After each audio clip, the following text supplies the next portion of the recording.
I'm still not completely sure. The notes and journal entries you pick up along your journey are interesting enough, but aside from a short opening cutscene and a few quest-related dialogues, they provide the extent of any storytelling. Elixir and blood. A drop for a drop.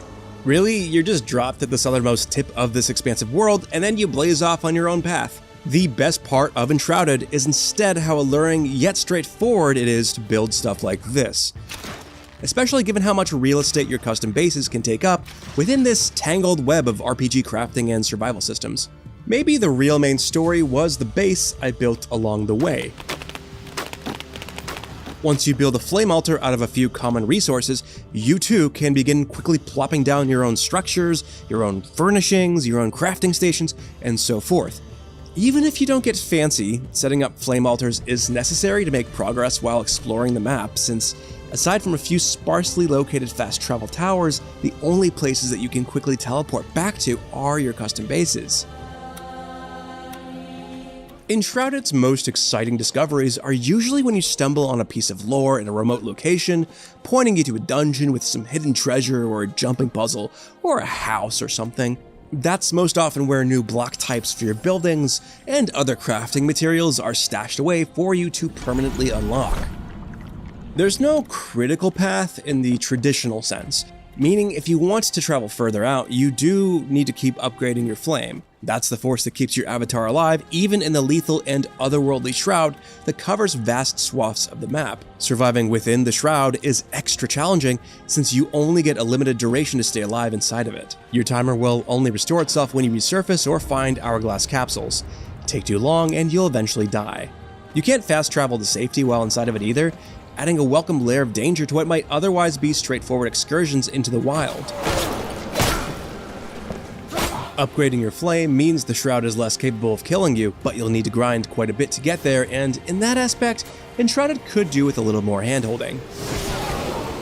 Without proper guidance, it's possible to spend hours running in circles looking for certain items without any notion of their whereabouts. When you finally do upgrade your flame level, you're granted access to distant, higher-level biomes, of which there are currently 4, like the dry plains of the Nomad Highlands and the sand-strewn desert expanse of the Kindle Wastes. And once you venture far enough beyond these starting areas, Enshrouded's decently sized bestiary begins to take shape. 2 of my favorite opponents are the devastating dragon-like Wisp Wyvern and the overpowering VUCA Brawler, both of whom present a balanced challenge and drop powerful gear after you beat them. Unfortunately, gaining experience points to reach Enshrouded's level cap of 25 is often mind-numbingly slow, especially since leveling is mainly relegated to combat. But I was delighted to find its nuances do eventually begin to come together once you reach level 15 or so. Using this sophisticated skill tree system, I managed to build my character into a powerful wand and shield wielding battle mage with a unique fighting style that let me do ridiculous amounts of fire damage.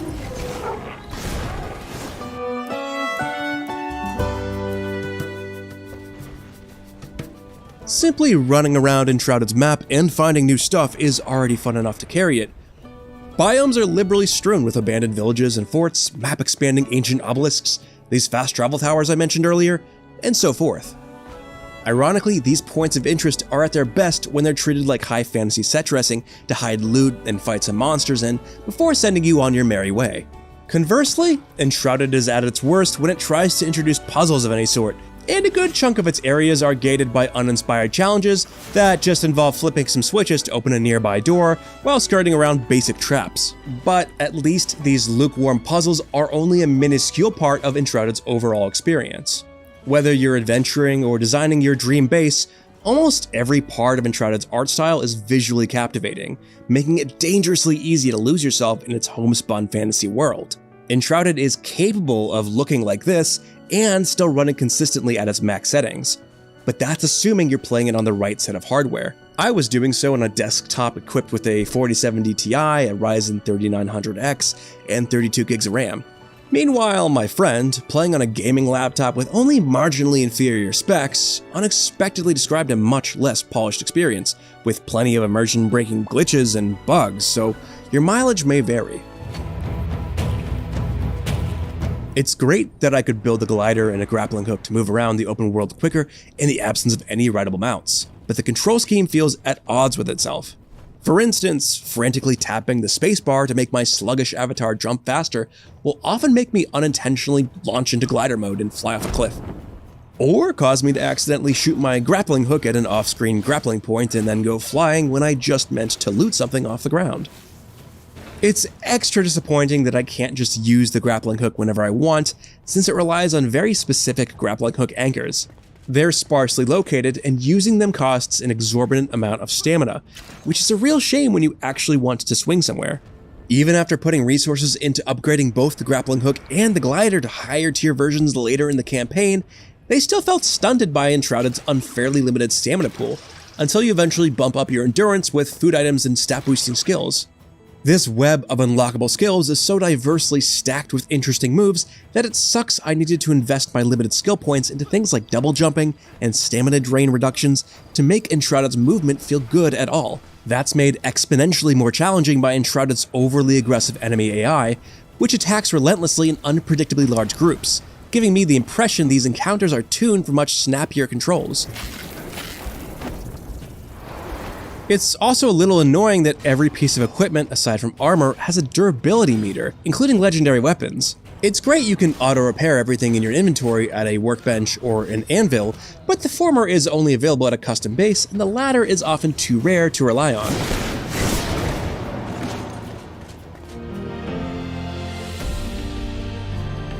When it comes time to level up your crafting capabilities, Enshrouded requests a rather large stockpile of patience while you set up a sophisticated pipeline of raw resources and material refining stations.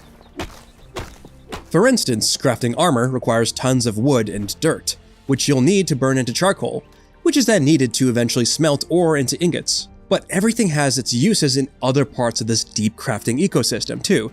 For instance, dirt is also important in both farming and alchemy, and wood is an obvious key ingredient in carpentry.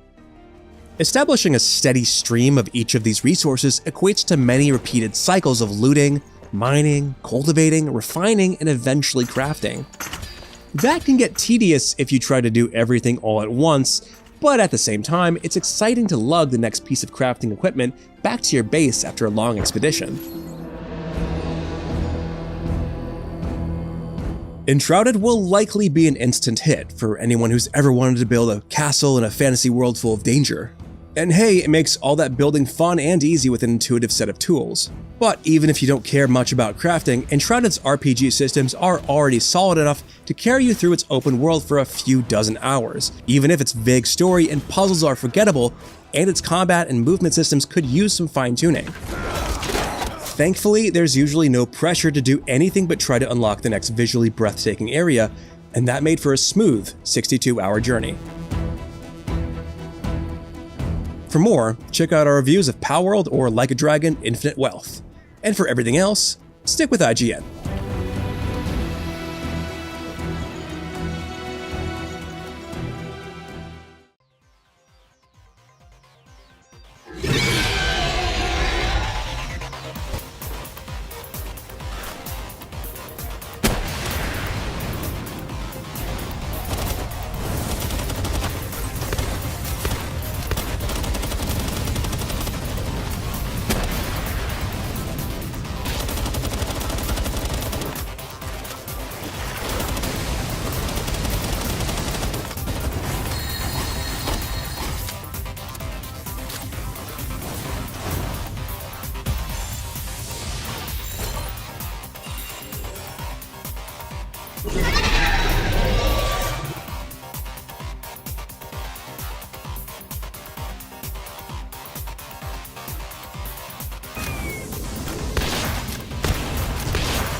A quick note, this review is only for the PC version of Palworld that's available through Steam. Later this week we'll have a separate review of the version available on Xbox and through the Microsoft Store on PC, which is the version you get access to with Game Pass, as that one is currently on an older build with significantly more issues that make it a genuinely different experience. But for now, on with the Steam review. Nothing about what Palworld does seems like it should work. A thinly veiled Pokemon clone where you do this to its adorable monsters? A base-building survival game where you use your kidnapped creatures as laborers and may even resort to eating them when times get tough. An open-world co-op adventure where you and your friends do this to harvest leather. Defying the odds, this wholly irreverent, gun-toting take on the creature collection genre has been unrelentingly fun across the 100+ hours I've spent shooting cartoon kittens in the face. As an early access game, it's got plenty of bugs and performance issues, and sure, it shamelessly cribs the design for many of its collectible creatures. But its survival mechanics are intuitive and deep, its action-packed combat is silly and satisfying, and exploring its world in search of new pals to kick the snot out of hasn't come close to getting old.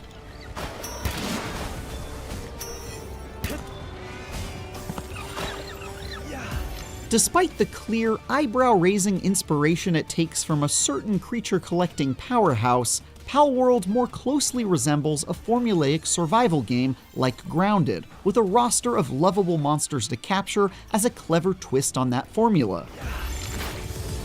You find yourself inexplicably dropped into the wilderness of a strange land filled with oversized, dangerous beasts called pals. From there, you'll need to build a base, hilariously force the local fauna into your servitude, and upgrade your gear. You won't find yourself hanging out in idyllic towns or challenging gym leaders to friendly contests. This isn't that kind of adventure. Instead, your goal is to survive the harsh land and face off against psychotic pal trainers who raise villages, attack your base, and command foreboding towers and dungeons filled with goons who shoot to kill.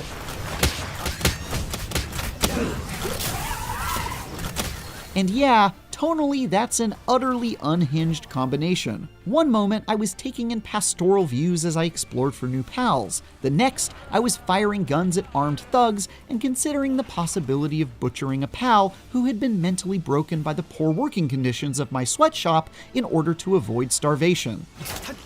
Rather than not addressing the questionable aspects of the creature collecting genre, Palworld amusingly leans into them and lets you do absurd things like pick up your fiery fox pal and use it as a flamethrower to burn your enemies to a crisp. Or equip your monkey pal with a machine gun. I mean, it sure beats Tail Whip. Once you get over how incredibly weird that all feels, it's a complete blast.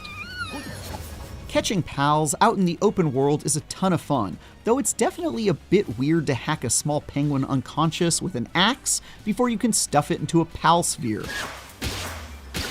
Or, even more alarmingly, do this. Oh no, that penguin got ice capped. It feels extremely wrong at first, to be sure, but I found myself disturbingly used to the ritual after just a few hours. I mean, is doing the dirty work myself really all that different from battling them with another captured creature instead?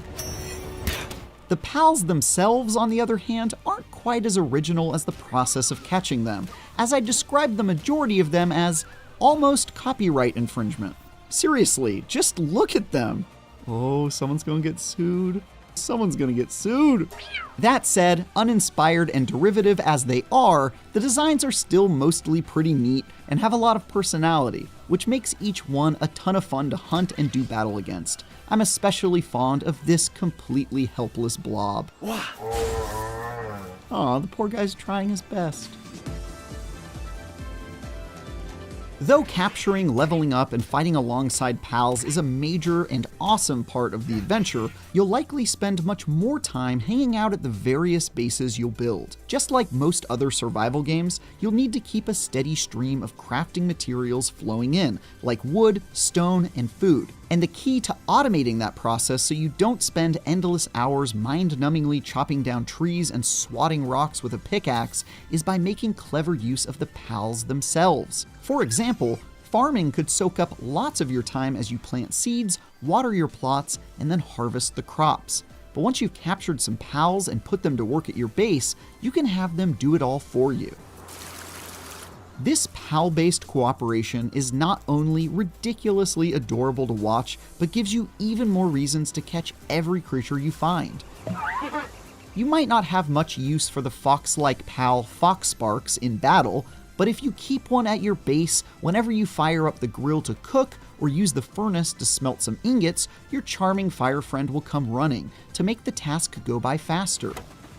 Even the weakest creatures give you a whole new reason to catch not just one of them, but a whole bunch to put to work. As you level up your character and capture pals with different abilities, you'll be able to transform your bases from shabby camps to industrialized fortresses, complete with conveyor belts for your pals to go to work assembling weapons and ammo for you to use against enemies. A hilarious transformation that made me question how much better I was than the villainous rival trainers I faced out in the wilds.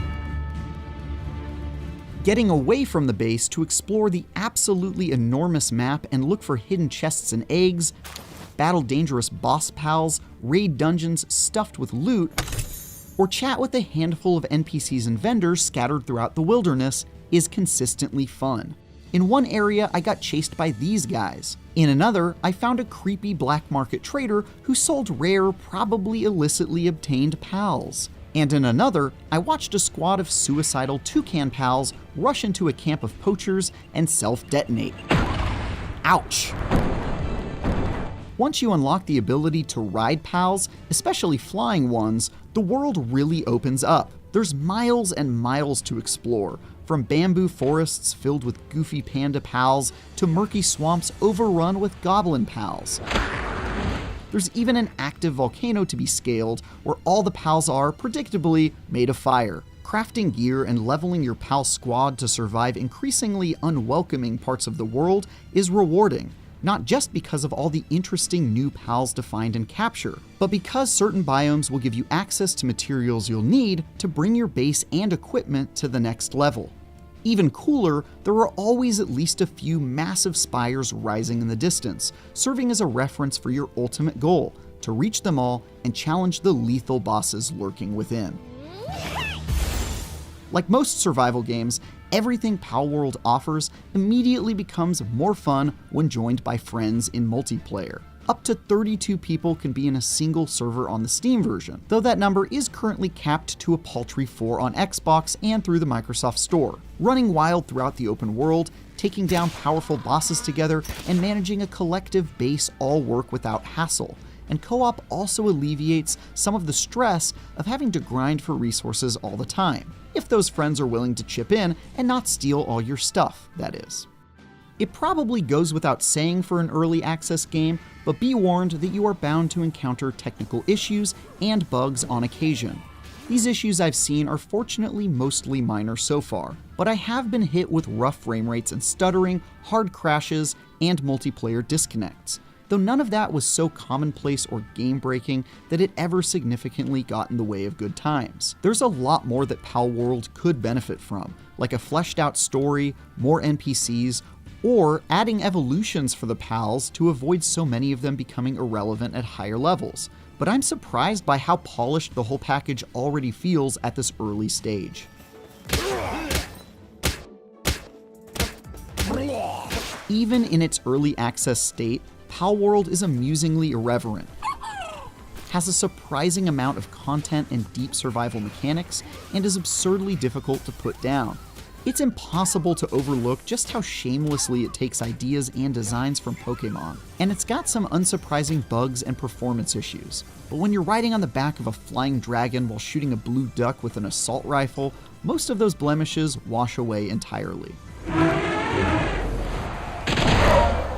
This is already one of my favorite survival games, and I'm incredibly excited to see how it evolves. For more, check out our reviews of Prince of Persia: The Lost Crown, and Turnip Boy Robs a Bank.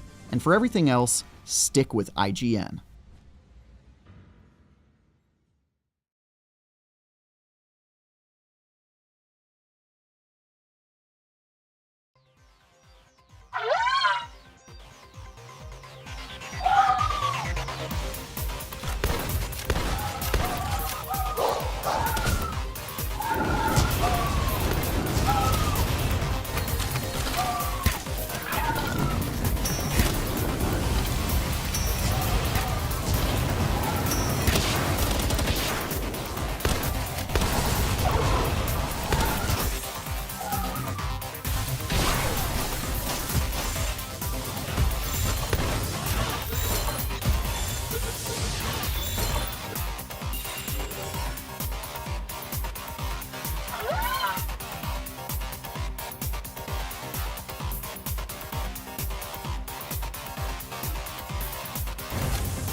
Hey, you're the professor's assistant, Jeremy, right?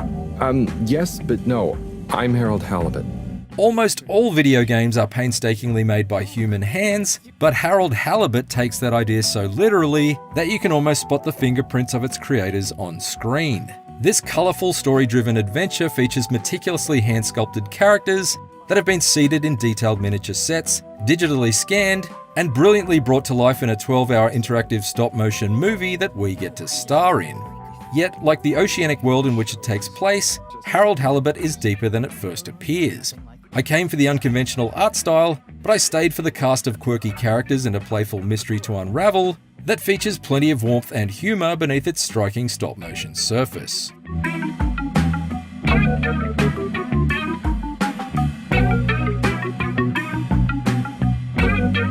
Set a couple of hundred years into the future, the events of Harold Halibut take place on the Fedora, an Ark-like spaceship that evacuated Earth during the peak of the Cold War in the 1970s. It later crash-landed into the gloomy waters of a distant ocean planet, where it has remained ever since under the rule of the slightly suspect All Water Corporation. You strap on the work boots of the titular Harold Halibut, a hand-painted handyman who serves as a lab assistant in the ship's science wing. The opening hours of the story are spent running menial daily tasks like cleaning filtration systems and scrubbing walls, before the unexpected arrival of an alien being draws Harold into a considerably more captivating quest. Oh, did you see that? With his amusing objections to the local water tube-based public transport system that flushes him from one place to another like a discarded tissue down a toilet, Enjoy the view. and his tendency to sing goofy songs while performing his daily duties, I found Harold to be a particularly charming and relatable hero. My best friend is a mop. I work till I drop. The fact that he was born on the Fedora and its boundaries are the only world he's ever known means that when Harold's adventure eventually takes him beyond its man-made walls, his sense of awe at his uncharted alien surroundings neatly mirrored my own. It's exciting not knowing what I'm gonna see next. The subaquatic setting of the Fedora itself is a bit like Bioshock's Rapture had it been created by Wes Anderson as opposed to Ken Levine. It's effectively a series of interconnected dollhouse dioramas, from a bustling shopping mall to industrial research labs, and the human touch is always apparent in the form of the imperfectly painted edges on background props and the knitted fabrics of the characters' clothing. This scarf will keep you cozy and stylish. The rustic, tangible nature of its world is just begging to be poked and prodded, so it's a slight shame that there's a surprisingly low level of interactivity to be found in this setting, outside of Harold's early chores and a handful of playable coin-op games in its local arcade. In fact, while Harold Halibut may resemble a point-and-click adventure at first glance, it doesn't actually play like one. There's no inventory of objects to collect and combine, nor any challenging puzzles to complete. While there are the odd uncomplicated mini-games to enjoy, such as steering a surveillance camera strapped to a remote-controlled car through a maze of air vents, or removing the exterior panels of a 3D printer with some satisfyingly tactile turns of a screwdriver, I think you're nearly there. the vast majority of objectives in Harold Halibut simply require you to seek out a specific character and trigger a conversation with them in order to progress the increasingly fascinating narrative. Just doing my usual rounds. This did unfortunately lead to a lot of trudging back and forth through the same small set of rooms and corridors, which made me acutely aware of how sluggish and occasionally unresponsive the run button can be. Thankfully, the actual interactions you have with each citizen aboard the Fedora are more often than not entertaining enough to make the lengthy amount of legwork feel worthwhile. I bet you've never seen a meaner wiener. Hello there. No, I haven't. There's an indistinguishable quartet of quirky quadruplets to encounter across the various commercial and industrial sectors of the ship. Hello, Mr. Secretary. 8, right? I'm afraid not. You must be thinking of my brother, Secretary 8. Or Secretary 24, of course. Oh, sorry. I always get that mixed up.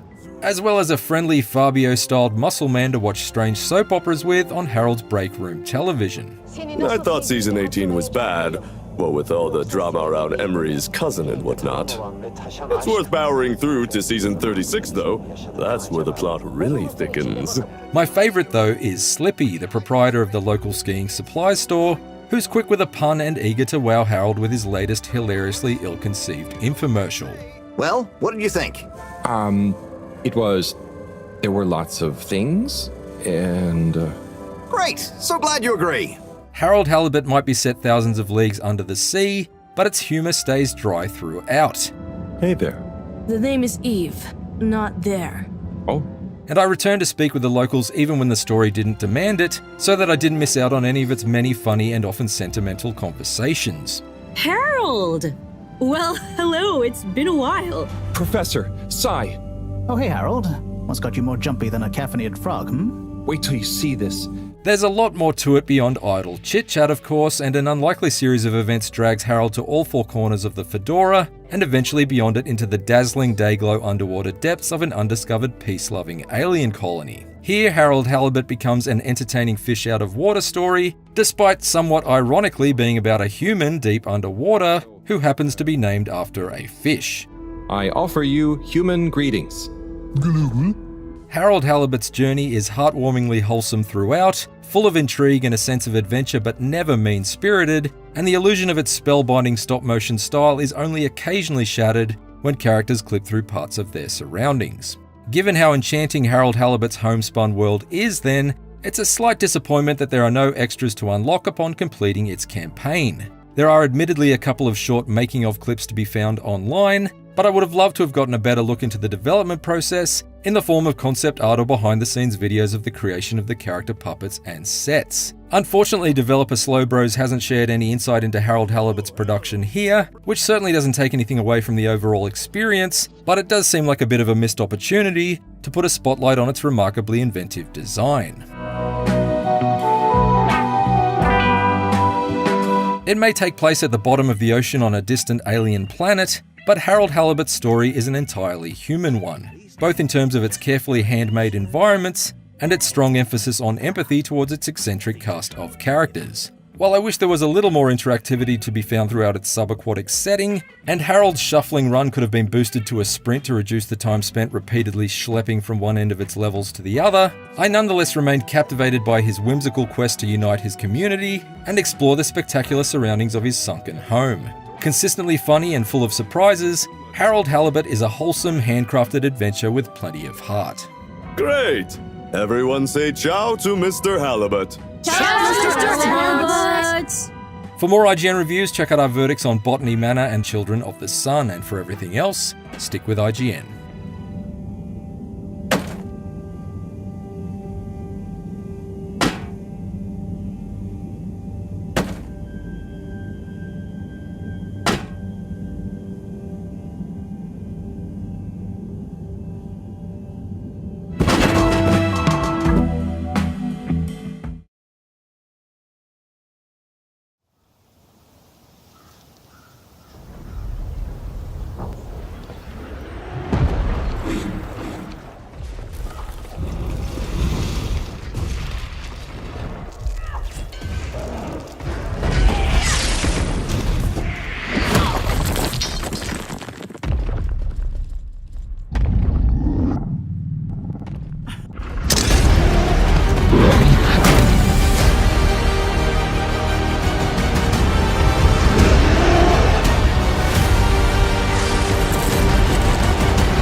So the studio was actually founded in 2020, in the early 2020s, just before the pandemic actually hit.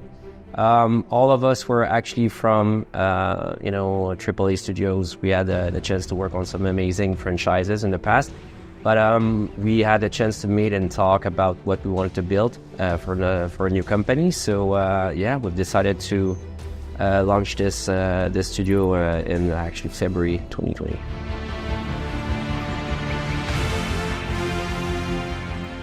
So the idea behind the Yellowbrick Games was to have a studio that would actually be small by choice. So we wanted to, scope a project that would fit with a smaller team, but with big ambitions. Early in the process, we started making some pillars, not for only the game, but actually for the company. And those pillars would actually translate well to the games.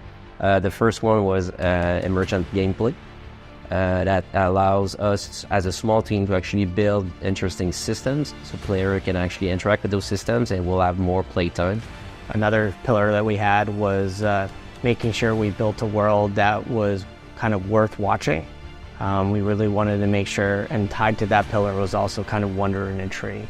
So we really wanted to build, identify and discover kind of beautiful colors in dark places. We felt there was an opportunity to build worlds where players actually wanted to escape to, not to escape from.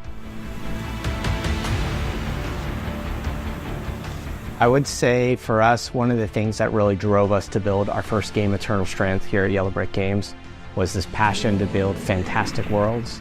We wanted to build a game that had a lot of sense of action and adventure in it. And even though we were a smaller team, we still had very ambitious ideas. And being a team that has a lot of experience building third-person games, so we knew that was very important from the beginning as well. But we wanted to go into this action adventure space, really reevaluating the rule set, like really challenging ourselves on the world logic, understanding how does fire propagate, what does cold do to different types of materials like metal versus wood, and how can we embrace these things to be gameplay ingredients for the players to creatively play with and discover along their adventure through the game. Let's not forget we're just a bunch of people who were in a garage having a conversation about how it would be cool to actually interact with those big creatures in a different way that other games don't do. And yeah, I think we said, that's the game we want to make. Absolutely. I mean, for sure, all of us, first and foremost, are big gamers. We play everything and consume everything. But for sure, games like Shadows of Colossus, The Legend of Zelda, where it went from Breath of the Wild to Tears of the Kingdom. We played a lot of, Mike and I especially, and Tom played a lot of Dragon's Dogma. And it's something we wanted to see come back, and we're so happy now that Dragon's Dogma 2 is out. So it's great to see what Capcom is doing with that franchise. Monster Hunter is another fan favorite in the office as well. So all of these kind of inspired us, and hopefully we can inspire back in every way we can.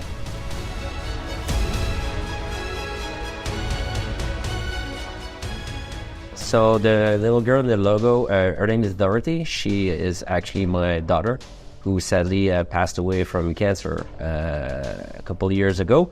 So we decided to actually bring her the adventure. So this is why we call the studio Yellowbrick Games. For us, there's two reasons. The first one is, as we make those games, we wanted to make sure that the path to make the game would be as fun as actually shipping the game for everybody in the studio. So all the values of the company are built around that. And the second one is we wanted Dorothy to become the symbol of courage and passion for everybody. So she's integrated in the company. She's our warrior princess. Exactly.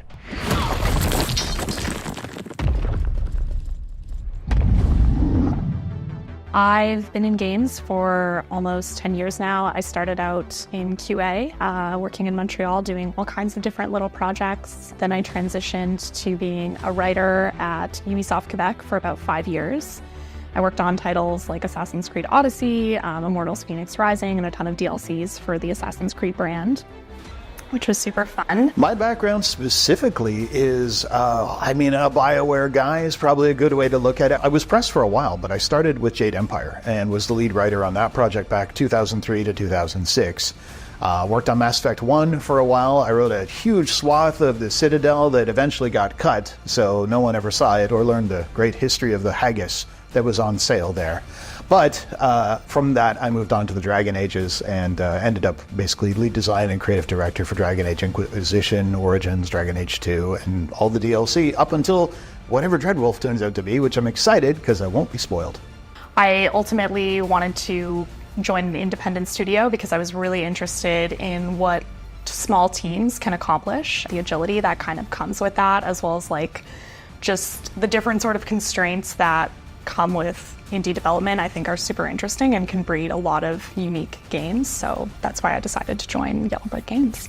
I decided to, I guess, be involved in starting Yellow Brick Games is because I've been in the industry almost 24 years now. So at this point, for me, it was an opportunity to get back to being able to do. Instead of always managing, always leading teams, kind of having to direct by proxy, a smaller team, a smaller project, and a chance to sort of get directly involved again felt like what I needed to kind of shake things up and not feel like I was stagnating.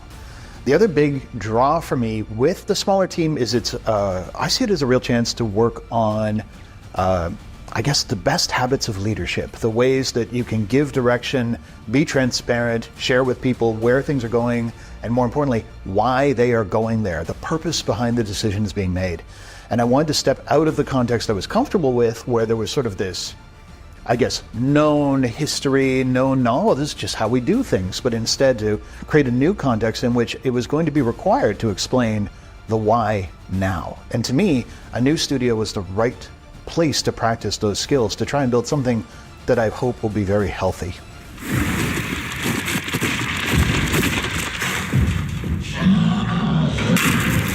There's tons of advantages to starting out in AAA. With such big productions, you gain so much experience so quickly that I think it just naturally becomes very applicable once you do dive into a smaller, independent production. There's just all kinds of skills that I think you've developed, especially in terms of communication, I think is something that's really strong within our team.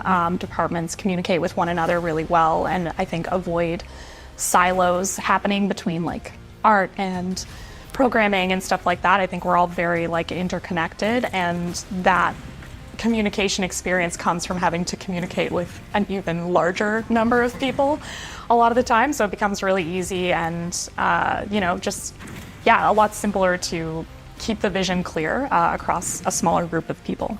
I think as well, when you think about an indie kind of situation coming out of AAA, a larger team, a AAA size team will always have people that have been there before. There's sort of this wealth of knowledge that anyone can learn from. And I think, to your point, it accelerates how quickly you ramp up. And when you're in indie, you might be the only person in your discipline or one of two people in your discipline. So if neither of you have run into problem X is going to be something you have to come up with an all-new solution. So to me, having dealt with these larger productions, you do come away with sort of a, wait a minute, I've been here before kind of mentality that helps you, I think, anticipate problems before they become one.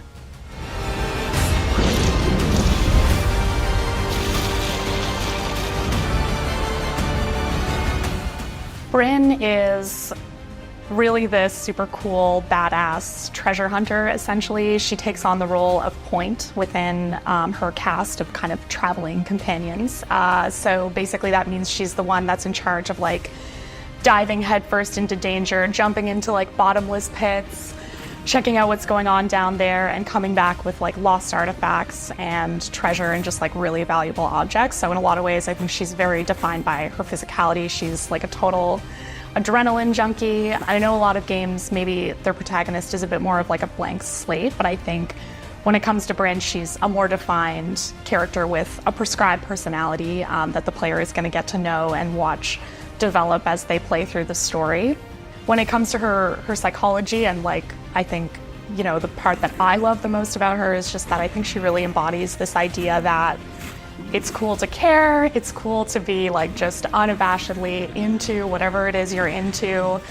She really like doesn't need to mask her like passion with like snark or sarcasm kind of thing. She's just like so excited to be doing the job she's doing, and I feel like that comes through in like so many different scenes in the game. You can see it kind of in the trailer with like the big smile on her face when she's about to like face down this crazy huge construct. So yeah, that's kind of like really just I think who she is as a person, and I think she embodies that and brings that out in other characters as well. Yeah, so essentially Weavers are the few people that are still willing to use magic and practice magic and work with it after the Surge, where it becomes sort of like shunned across the known world, essentially. So weavers travel in caravans. They can't really stay in one place for too long because they tend to make people a little uncomfortable. Everyone in the band kind of has a different function. So obviously the player sort of takes on this role of, you know, the iconic action hero that's going to dive into danger, but she has this really competent, talented team around her that helps her sort of like plan and prepare all of her expeditions, and as well as just like make sense of all the different artifacts and treasure that she's finding and bringing back to her team, essentially.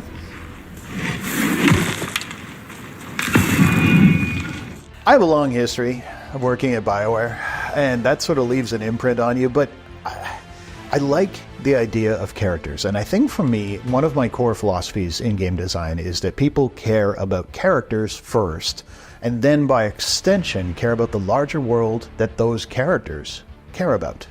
Care. See, they link. The nice part is then, if you can create a cast of people that the player can sort of develop empathy with, get to know over time, it allows you to, especially in developing a new IP and a new world for people to learn, they sort of can start small and get little tidbits from the individual, and then they understand that the individual exists in a larger context. By doing that, you create a scenario where, in an action-adventure kind of context, you get to be Indiana Jones, but you recognize that there's also a John Rhys Davies, and he's going to bring you the camels, right? That you have these people that you have a relationship with, that relationship can evolve and change, and that in doing that, in learning about them, in finding empathy for them, in understanding what they care about, you start to get and grok the larger world.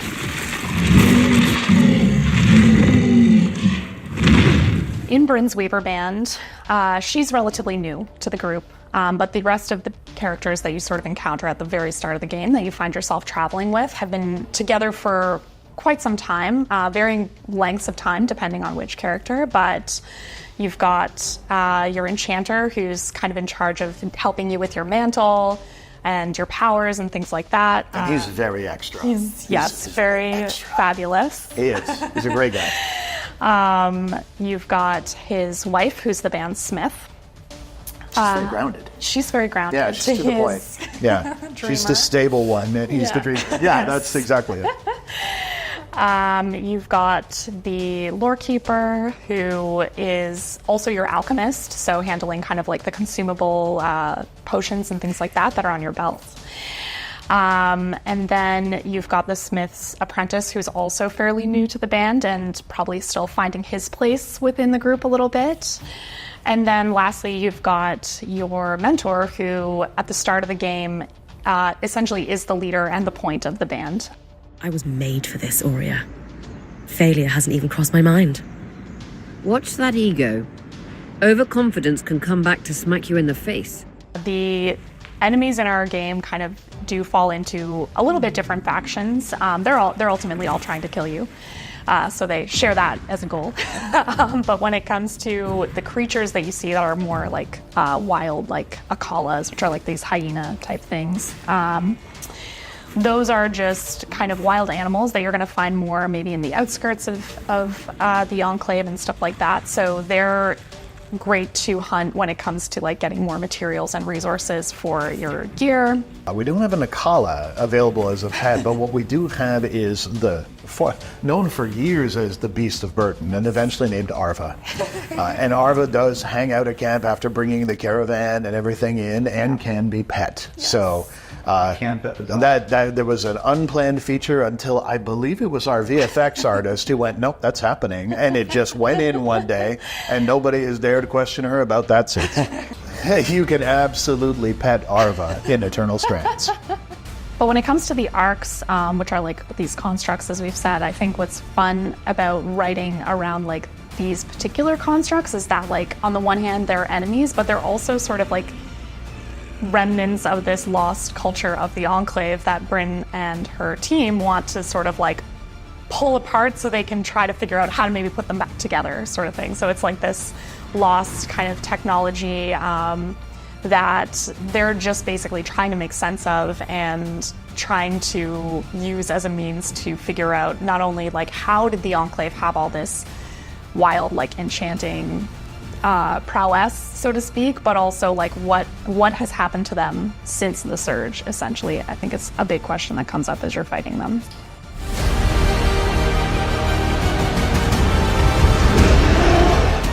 In Total Strength, when it merged our magic with the physics gameplay, that was something that, in terms of philosophy, wanted to achieve for a very long time, is like trying to bring the joyfulness and of physics game and simulation games into a more action-packed game.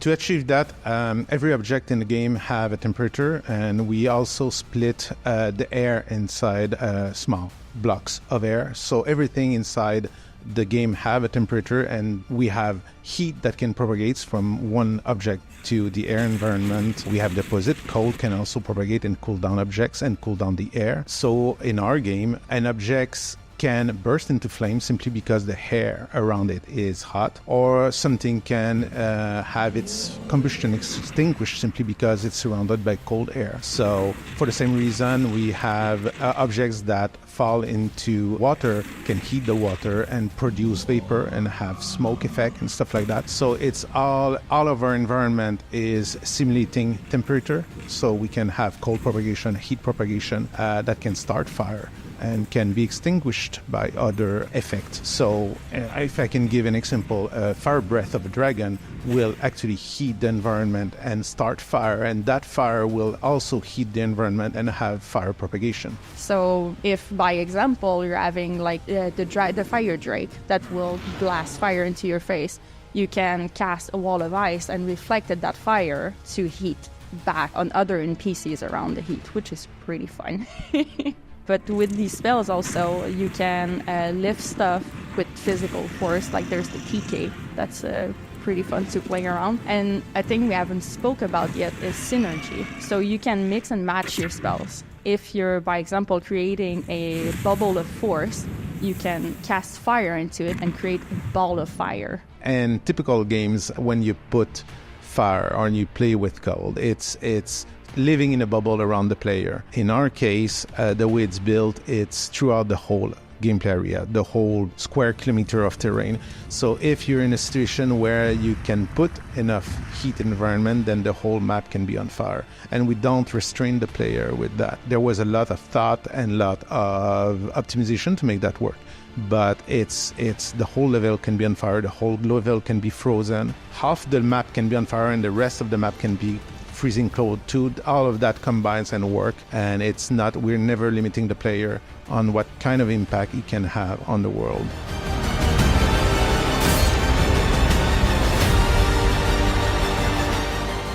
The idea behind having all those power was to break the mold of the typical gameplay that have its own sets of rules. So when I was a kid, I was playing a lot of D&D, and a fireball in D&D does a certain amount of D6 of damage. That's a very, very specific rule that is only usable when you are doing a fireball. In our case, we create fire. That fire can be combined with anything else. So instead of having very specific rules for specific power, we do it in a systemic way that will let them be combined with other elements in the game, letting the player use his imagination to be able to create his own effect and playing with rules instead of playing with a very, very specific set of gameplay elements. It's giving tools to the player to create his own chaos. Let them mess with the environment and mess with NPCs, and once that player understands the rules, then it's just playing with them, as opposed to just trying to use very fixed rules of gameplay elements. Unreal's physical animation system that we built upon essentially have physicality in each limbs of a creature. So you can think of a typical game when you play an animation, you move the mesh of the NPCs and the hand move around in space and stuff like that, but there's no real mechanism for it to avoid it going through collision or going through a wall or something like that. So that's why in multiple games you'll see a sword go through and stuff like that. In our case, hands have weight, knees have weight, weight, the head have weight, and all of that impacts how we play the animation. The whole body of the creature tries to follow the animation as opposed to having the animation dictate how a body moves. And because of that, if I try to punch through a wall, then the hand obviously will not be able to go through the wall and will stop there. The whole body will still try to go through, and because every part of the creature have mass, you'll physically see the creature trying to punch and having his arm being blocked, having a physical impact on how the rest of the body. So it creates a lot more realistic movement. But on something that is 25 meters tall, it conveys a lot of sense of weight. So when you see something like that, it feels real. It feels that it's interacting with the environment. For example, if it walks through a tree, then the tree will block some part of it, and you'll have immediately the feeling that, okay, it hit that tree, it broke through the tree, but it imparted some form of physical force and physical impact and realism to seeing that creature move around in the environment. What the physical animation allows you, for example, in terms of gameplay, is you can have a giant like snapping trees in his wake. He can take the trees with his hand, throwing at you. He can throw it back using the spells. You can hinder the creature's movement by using your ice power and freeze his arm in space. So for example, if he's trying to stomp you, you can cast ice on its leg and block its knee from bending because it's now blocked. So since we're using physical animation to open a knee, you're not just playing animation. I saw at some point having Fire Drake being his mouth encapsulated in ice. And when he tried to breathe fire, because there was ice in the way, and our fire power follow through collision, so the fire went sideways and killed an NPCs on the side. So it's a completely random thing that it would be very difficult to do, but since our powers are completely systemic, it's something that just happened. Other example where all the physics simulation brought like emergent situation. There was like this tunnel of force field that a flying creature throw its own fireball in it and then went back towards him as I was jumping in it. So I got catapulted with the fireball and back onto the flying creature, and I latched into it and I started to slay it with the sword. That was amazing. In terms of how the weapon mixed with the magical powers, you have like an ice sword that generates spikes of ice on the ground, and then you can use your telekinesis power to grab them and throw in at foes. You have also the telekinesis bow. It creates like force field in which you can put heat or cold inside it. You can use that same telekinesis bow to create a successive series of bubbles that will detonate one after the other and like all the way up into an epic. You can use the same bubble to use that as a jump pad for you to latch into a very tall epic. You can use a firebow to create steam and block NPC's vision, so you can create cover for yourself. Because it's a bow, you can fire that way and hide through the steam. You can breathe fire into a tree log and then use your two-hander sword that is infused with telekinesis to create your own fireball, basically.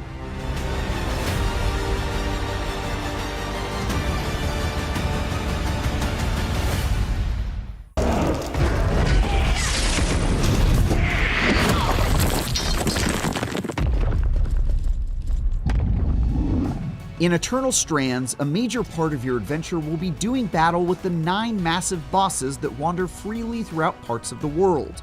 In my time exploring the magical land of the Enclave, I encountered a handful of these formidable monstrosities, which ranged from a robotic bipedal summoner who used his magical staff to cover the world in fire, to a flying dragon who oppressively hunted me from the skies above. Continuing our month-long coverage of Eternal Strands as part of IGN First, today we'll be taking a look at one such oversized baddie, the Ark of the Forge, a hammer-wielding automaton with a deep love of smelting puny weavers into piles of ash.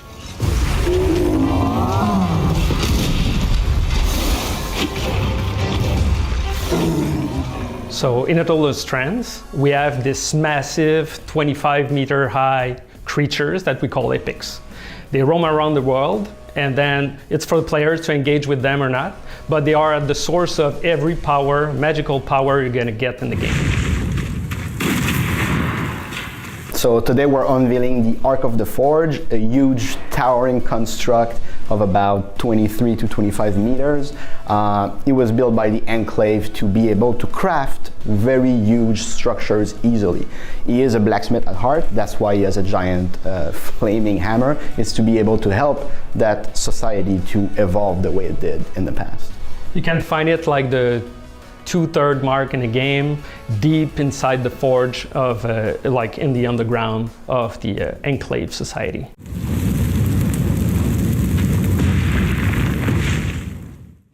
You know, one of his trademark visual thing you will notice, the first is of course the giant flaming hammer. So, spoiler alert, he does use this giant hammer to create fire in the environment. He can hit the ground with it, it makes like a lot of flames everywhere, makes the environment super hot. So then you need to avoid not only like, you know, the giant hammer, which is enough trouble on its own, but also what that creates in the environment, which, you know, when you fight with him, after like, you know, 2-3 minutes, you can get into a situation where you look at the battlefield and you don't know where to go because there's so much fire everywhere. Yeah. Like, it's not one and done. The fire stays in the environment and it does affect the battlefield a lot. He also has like an anger management problem because he can get into, like, if you start doing a lot of damage to him, he's gonna get angry, like flame up its entire body and run directly at you to smash your face. One other way he can react to you is if you climb on him, you know, because he's quite dangerous when you're on the ground, so you're like, oh, I'm gonna climb on him, you know, that sounds reasonable. But then he can shake you off, but most importantly, he can just grab you and just like crush you in his hands. And then throw you back in the fire. And just like, yep, in the fire you go.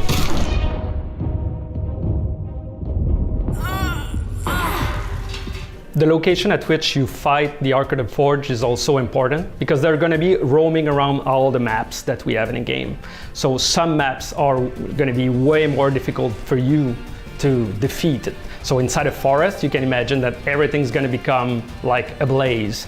So if you get to caves, then that might be a little bit easier.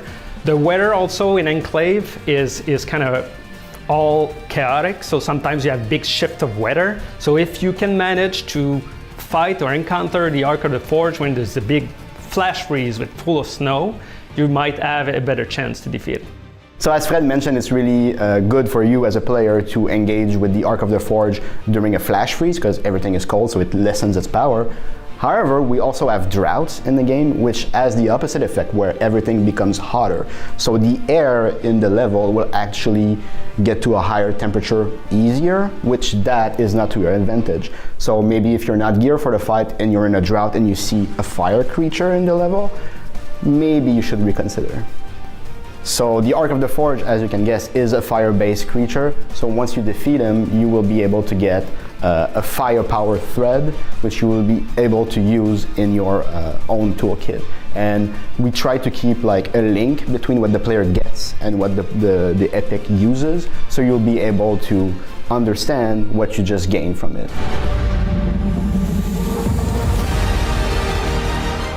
For more on Yellow Brick Games' upcoming boss-slaying adventure Eternal Strands, check out the action-packed reveal trailer. And stay tuned for more exclusive reveals all month long as part of our ongoing IGN First coverage. And for everything else, stick with IGN.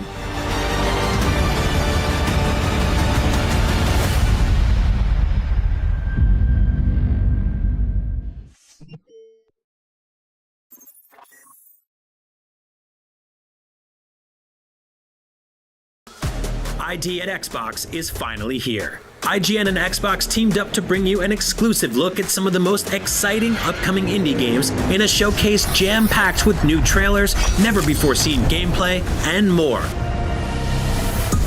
Followed by a special episode of IGN's weekly Xbox show, Podcasts Unlocked. What's happening, friends? Welcome to Podcast Unlocked. With deeper dives on some of the coolest games.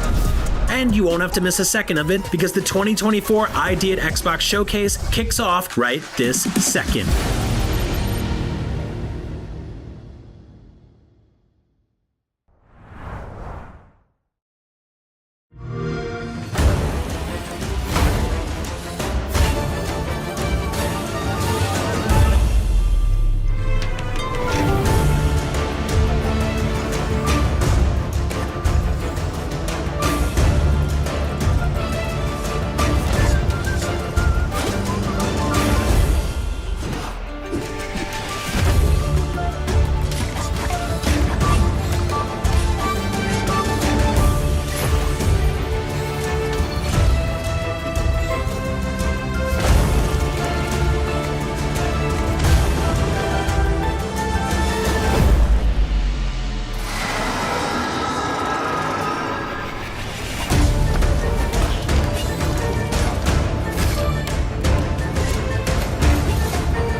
Hello and welcome to the 2024 ID at Xbox Showcase live on IGN.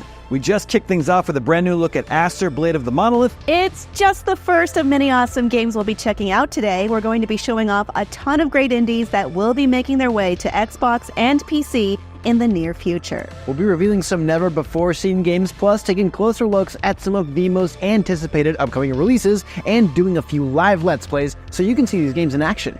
And when is all this happening exactly? Oh, that's the best part, Damon. It's happening right now! Here's 33 Immortals.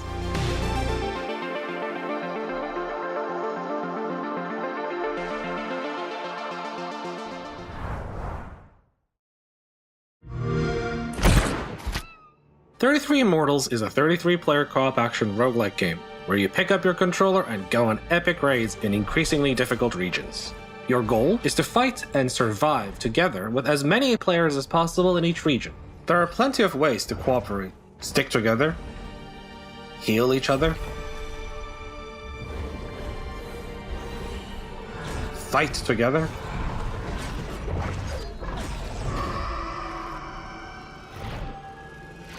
revive one another. Only together will you eventually unlock the Ascension battle. Then, with your allies, ascend to the region's final arena and challenge that region's massive boss. The first rule to success: bring with you as many players as possible. Lucifer is Inferno's big boss, and he is brutal. Cooperation, fighting together, is the key to defeating Lucifer. If there are 33 of you, that will give you the best chance at victory. But don't despair if there are fewer. Fortune favors the bold. Second, avoid his deadly attacks. Frozen Hate, Last Betrayal, and Eternal Sorrow will deal unavoidable, unblockable damage if you're caught in the area of effect. Third, know your weapons. Take advantage of each player's unique skills and weapons to tackle Lucifer's formidable challenges, whether they're his own attacks or those done by his minions. Finally, and perhaps most importantly, stick together and cooperate. Use your co-op powers wisely. Your group's collective strength is essential to defeating our powerful boss and unlocking access to the next region, which will not only feature tougher enemies, but also tougher bosses. More to come on those new regions and bosses real soon.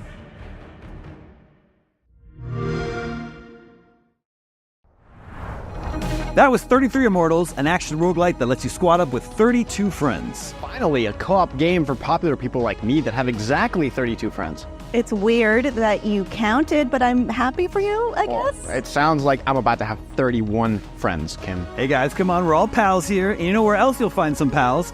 Pal World! Yes!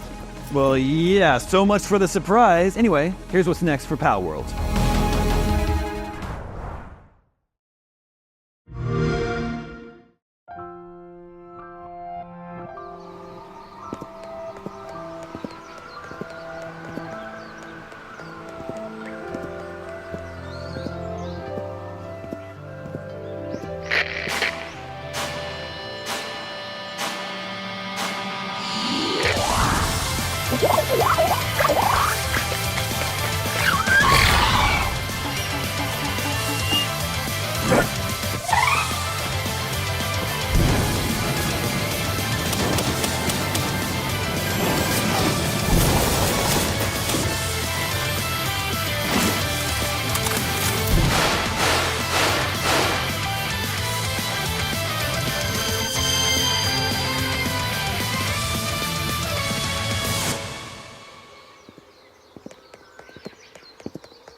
Hello,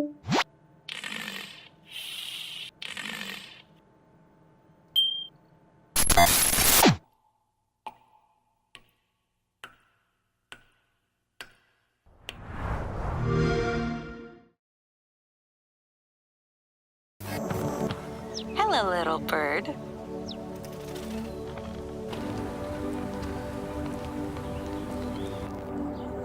Goodbye, Velvet Cove. I'll soon be flying away too.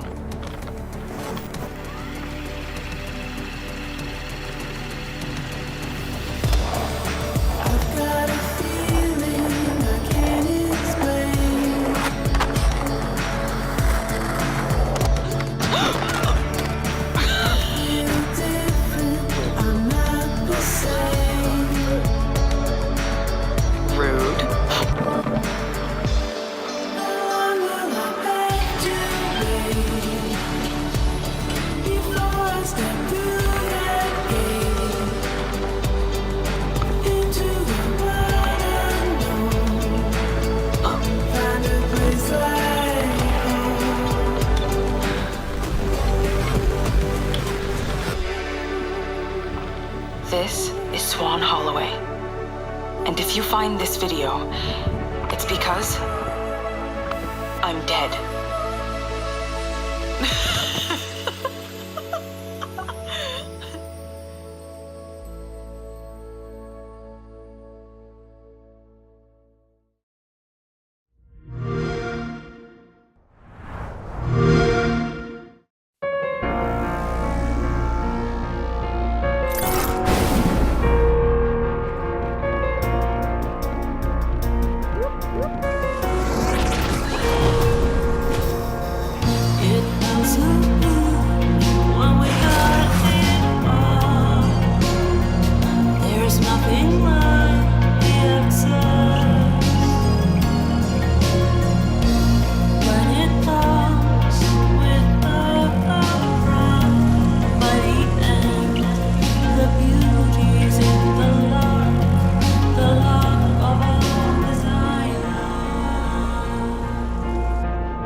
We just got a tease of what's coming to Pal World, and we got brand new looks at Commandos Origins, Centum Lost Record, Bloom and Rage, and Keylocker right here on ID at Xbox, live on IGN. We're only just getting started here, and we have a ton more indie game trailers and gameplay to check out. But be sure to stick around after for a live episode of IGN's weekly Xbox show, Podcast Unlocked. But right now, we need to take a quick break. Stick around. ID at Xbox continues after this. ID at Xbox is presented by Xfinity. Stay ahead of the game with Xfinity's blazing fast speeds and smooth, low-lag connection. The Cinefix Top 100. A list so secretive even we don't know what movies are on it or where they rank. What do you mean you don't know? Each episode will reveal one of the movies. Did I rush it? Felt like I rushed. That was good. I liked it. Talk about why it belongs and finally find out where it ranks. Are you not entertained! Are any of the movies we've shown here even on the list? I have no idea, and it drives me crazy. Join us as we find out on the Cinefix Top 100, Mondays, starting July 3rd. Why so serious? IGN Playlist is the best way to track your game collection. Now you can even import your entire Steam library to Playlist, making it easier than ever to review games, show off your collection to the world, and finally chip away at that massive backlog you keep meaning to get to. IGN Playlist, check it out.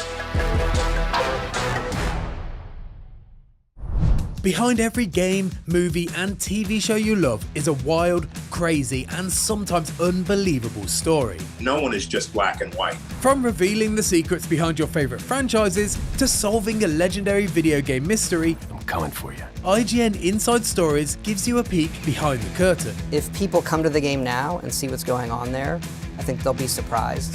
Join us as we dive into hyper-dedicated fan bases, worldwide phenomenons, and the most incredible untold tales in games and entertainment. I said, wait a minute, that doesn't sound so good. It was definitely not what I expected in the best way. Inside Stories, available now only on IGN. And I was like, holy shit, we're gonna do this.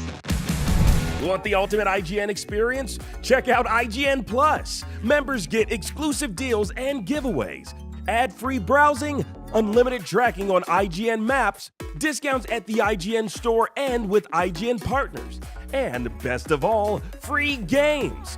Get 30 days of IGN Plus for just $1. Head to plus.ign.com.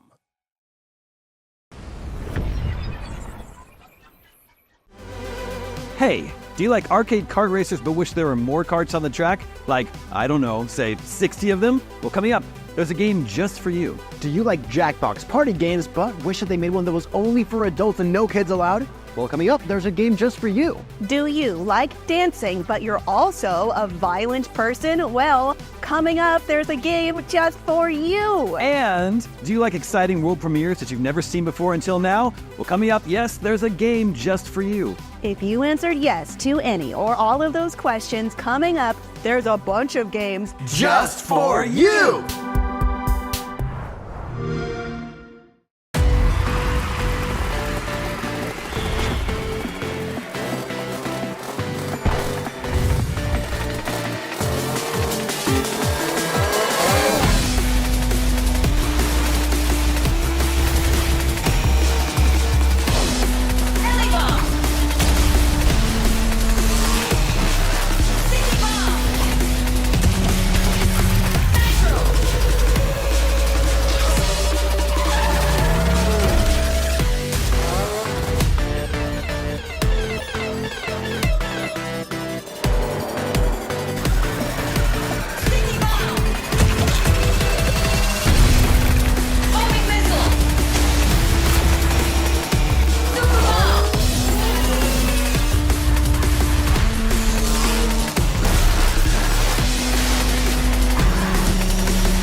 trash, heaps of og, to places undiscovered.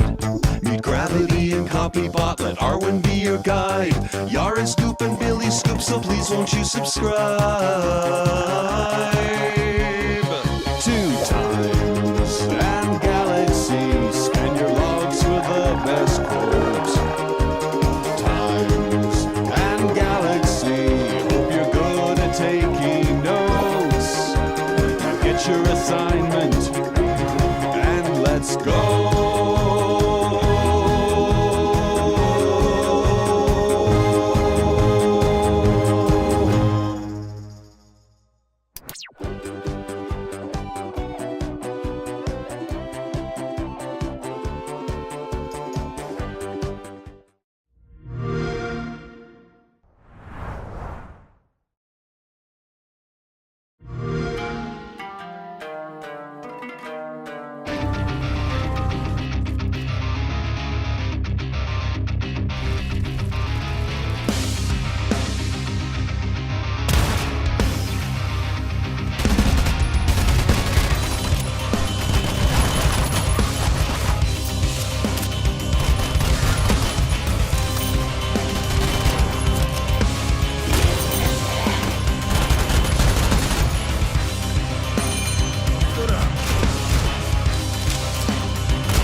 You just saw trailers for Stampede, Racing Royale, the Jackbox Naughty Pack, Time and Galaxy, and Sulphur. 4 unique indie flavors that taste great together. Unless you try and play all 4 of those games at the same time, which is not the recommended way to enjoy them. Yeah, we're always looking out for you here at the 2024 ID at Xbox Showcase. It's the least we can do. And now, more indie games.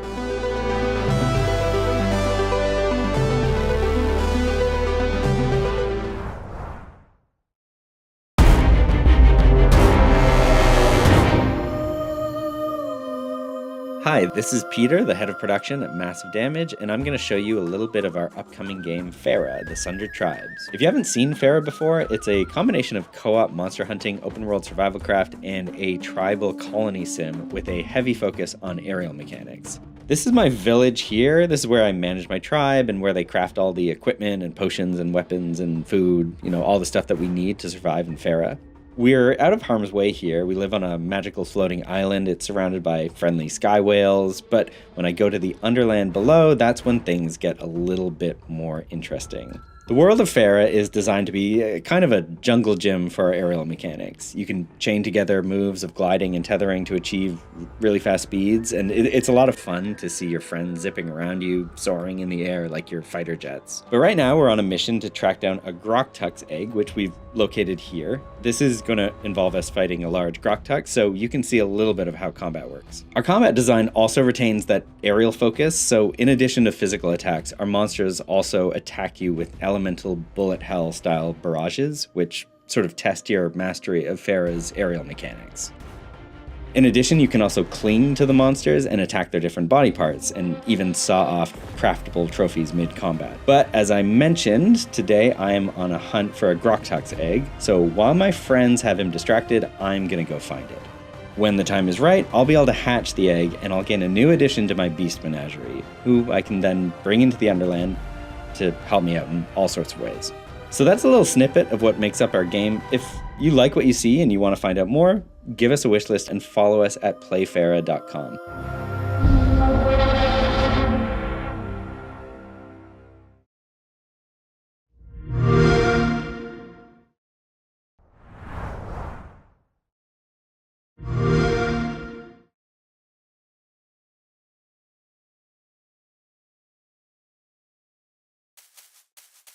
手を上げて目で合図息を合わせて All you need is help All をこいで You need とない今いずいずいずっとつないだ Help お手伝いよろしくね手を上げて目で合図息を合わせて All you need is help All みんなで You need も何度もいずいずいずっと遊んで Help わからないことだらけ、手を上げて目で合図息を合わせて All you need is help, help, help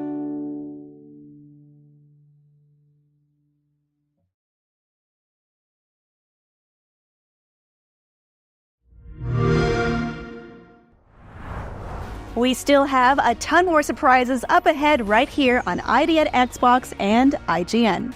Can we tease one of them? Like, make fun of them in rude or mean ways? Like, spread a vicious rumor about them on the playground? I don't know why you'd want to do that to any of the games here today. None of them have done anything to deserve that. After all, isn't teasing just a less mean version of bullying? I mean, tease one of the games we're going to show later, as in the show, reveal a part of a surprise, like a clue. You know what? Forget it. It's Vampire Survivors. We're gonna show you new stuff coming to the hit game, Vampire Survivors. Does that work for you? Oh yeah, it's way better. I love that game. Well, I'm glad you two worked that out. Anyways, don't forget to stick around after the showcase for a very special ID at Xbox post-show edition of Podcast Unlocked, IGN's weekly Xbox show. But first, here's a whole bunch of upcoming indie games coming to Xbox, including one you can play today. Take a look.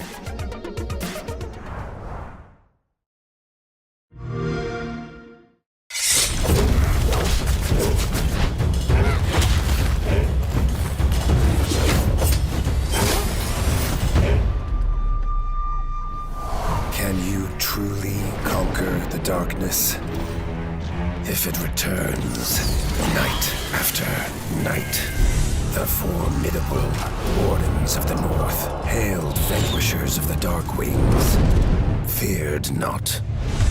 Tirelessly they trained generation after generation, ready for that fateful day when the shadows would reclaim their bloody reign. Alas, we never have as long as we dare hope.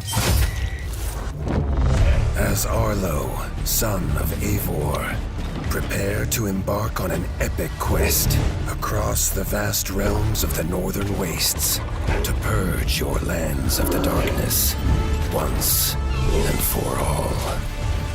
But you won't defeat Count Kazak and his dreaded Sky Scorchers alone.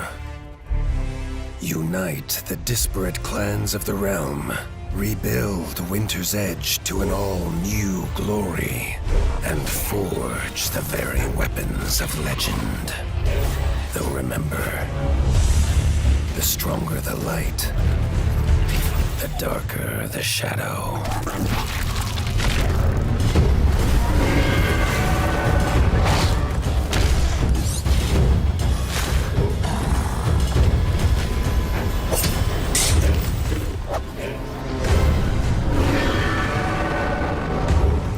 Of Iron 2, Whiskers of Winter. Wishlist now.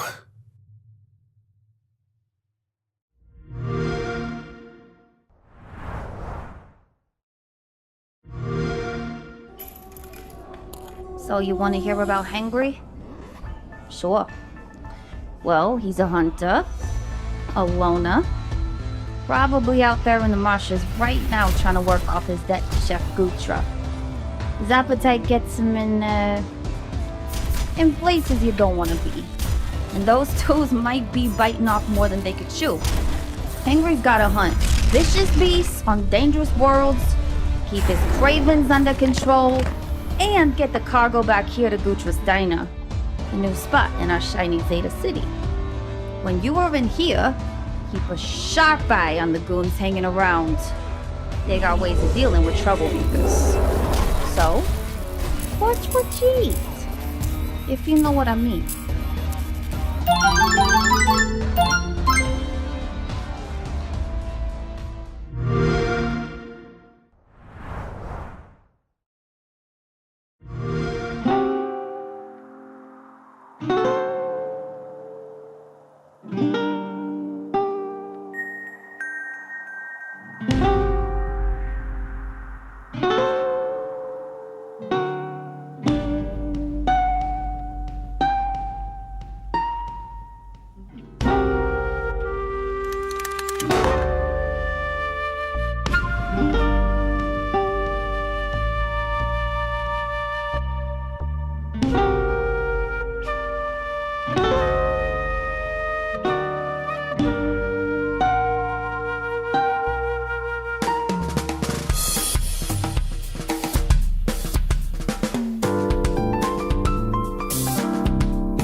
That was a look at the upcoming indie games Tales of Iron 2, Hangry, Promise Mascot Agency, and a ton of upcoming releases from Gamera Games, which will all be hitting Game Pass day one. The Rewinder is available on Xbox Game Pass as of, well, today, so keep an eye out for it.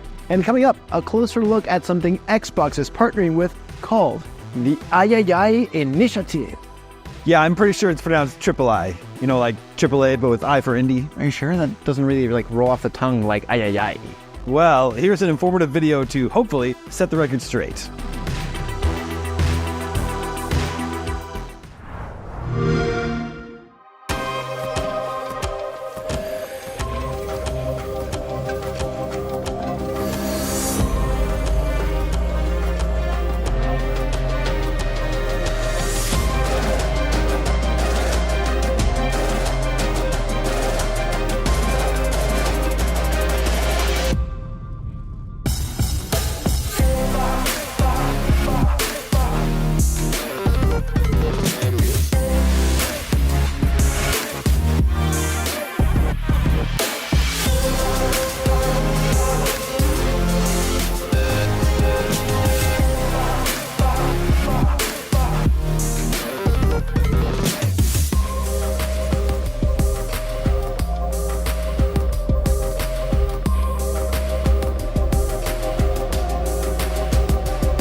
That was a look at some of the featured games from the Triple I Initiative, all of them coming soon to Xbox. Next up, we're checking out an action RPG that has players embarking on a nice, relaxing vacation in the Austrian Alps.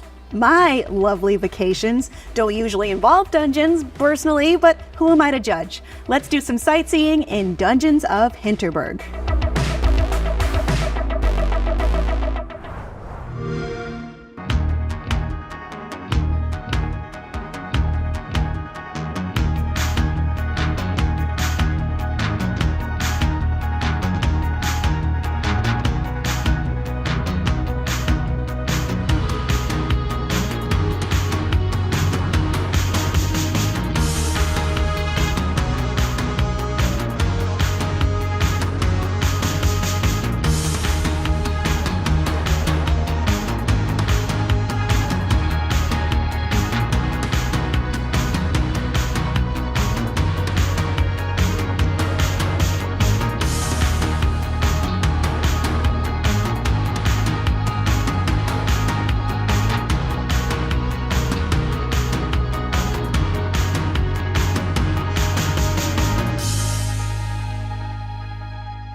You can book your trip to tour the Dungeons of Hinterberg today. It's now available for pre-order. Up next, most survival games require players to collect materials and harvest resources so they can craft stuff to defend themselves.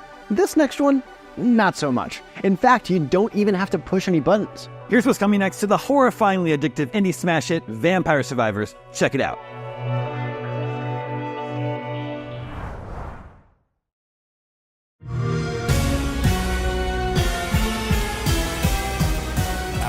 Quadruple A update is our most ambitious yet. Hyper-realistic holiday-themed characters. Immersive door-opening action. World premiere train mechanics. genre-defining kart racing? Fully rendered running animations. Laboratory update out now.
And that's a wrap on this year's ID at Xbox Showcase, but we're not finished just yet. Although the showcase part of the ID at Xbox Showcase is coming to a close, that doesn't mean we don't have more to showcase you. That sounded weird. Either way, we showed you a bunch of awesome games today, but now it's time to actually play them. Up next, we're taking a deeper dive into some of the awesome games for today's ID at Xbox: Aster, Blade of the Monolith, and Hangry, the ARPG that mixes food and violence. See, trailers are great, but we can't wait to show you how those games actually play. And after those game demos, be sure to stick around for our official Podcast Unlocked post-show, breaking down all the biggest announcements, reveals, and trailers we showed you on ID at Xbox today. Oh, and if you want to get your hands on some awesome upcoming games, catch even more trailers, hang out with the IGN crew in person, and check out new reveals from some of the biggest names in games and entertainment, IGN Live is the place to be. IGN Live is happening this June 7th through 9th at the Magic Box in Los Angeles, and we want to see you there. Head on down to IGN.com/live for more info and to get your tickets before they're gone. I'll be there. Thanks for watching this year's ID at Xbox Showcase. Now keep watching for more Hangry, Aster, Blade of the Monolith, and of course, our Podcast Unlocked post-show. Stick around. ID at Xbox is presented by Xfinity. Stay ahead of the game with Xfinity's blazing fast speeds and smooth, low-lag connection. Grand Theft Auto 6. It's been a long and winding road leading to the biggest video game of all time, but it's still so far away. Trust? But don't worry, IGN has just the thing to pass the time until Rockstar turns us loose in Leonida, GTFM, a brand new original show all about GTA.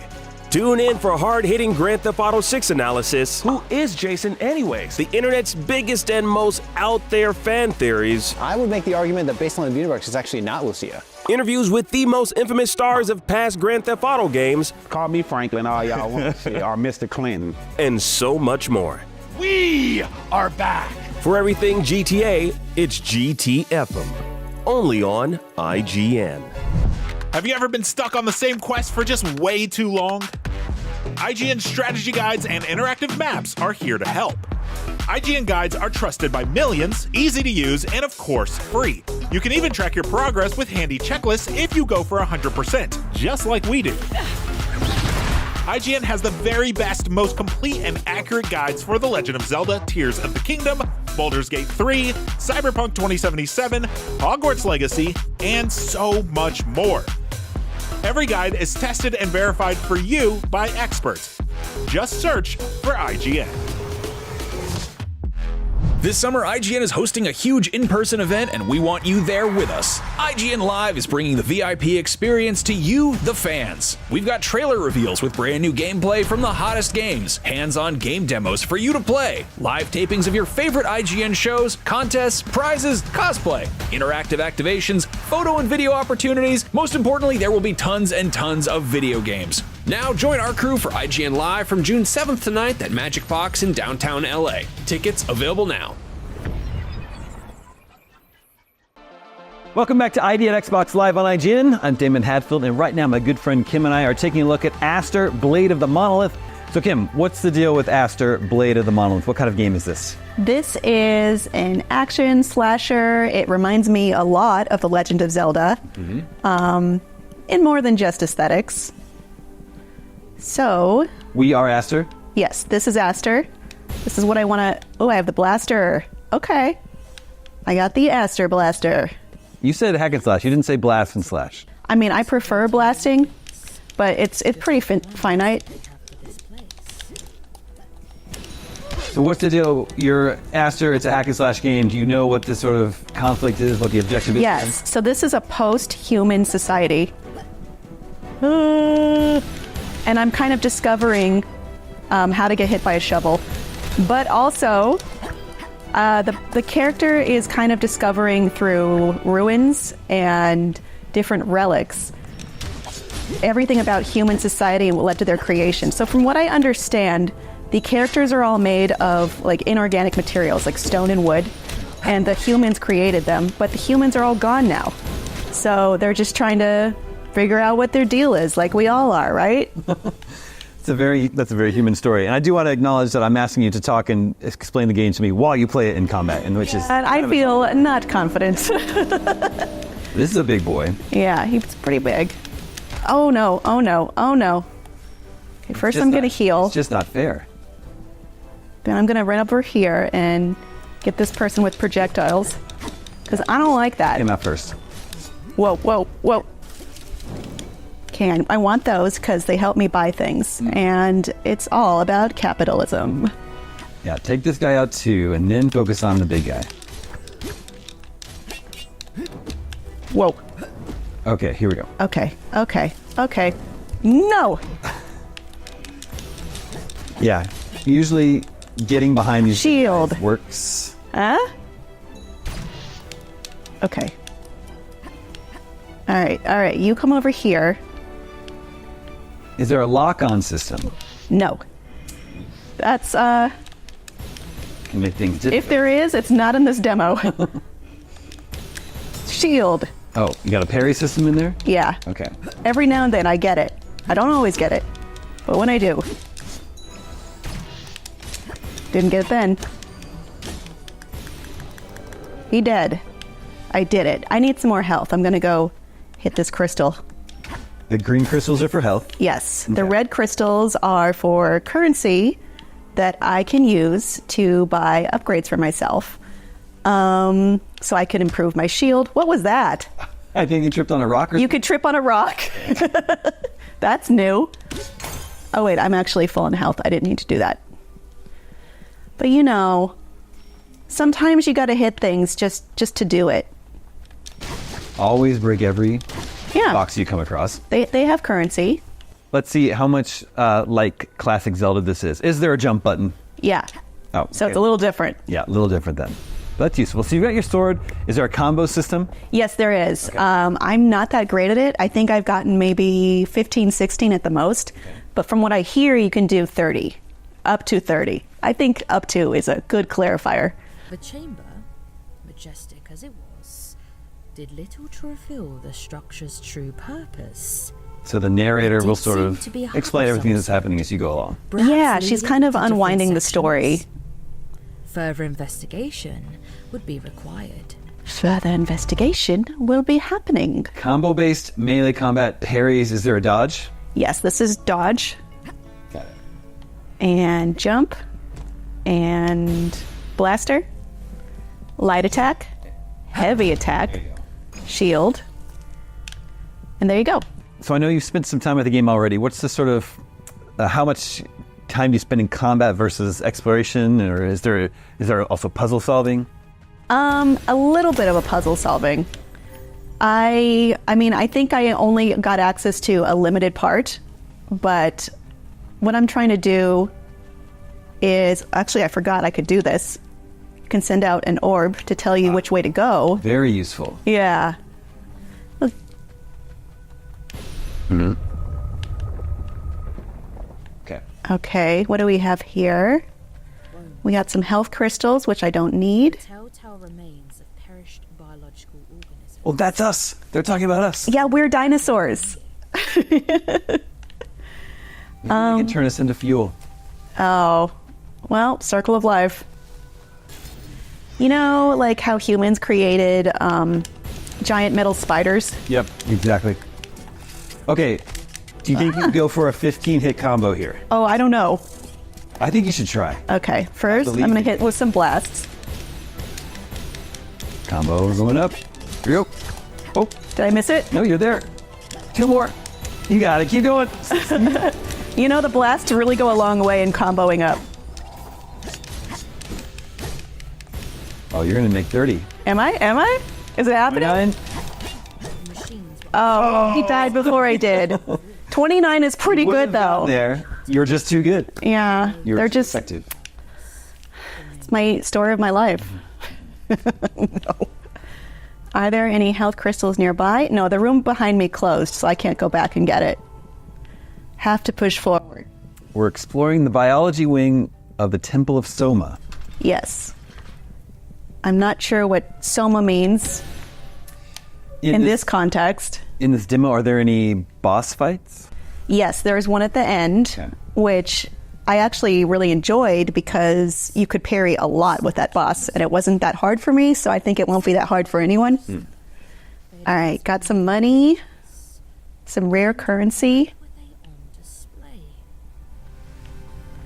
Got some fossilized giant scorpions. I mean, humanity went through a lot that I guess we haven't experienced yet.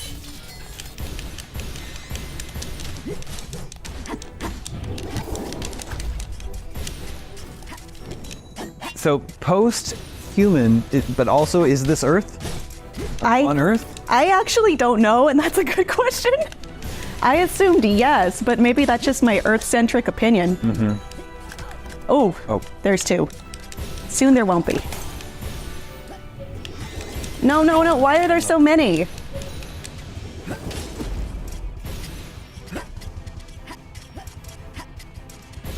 No, this way. So there's no auto lock, as you can tell.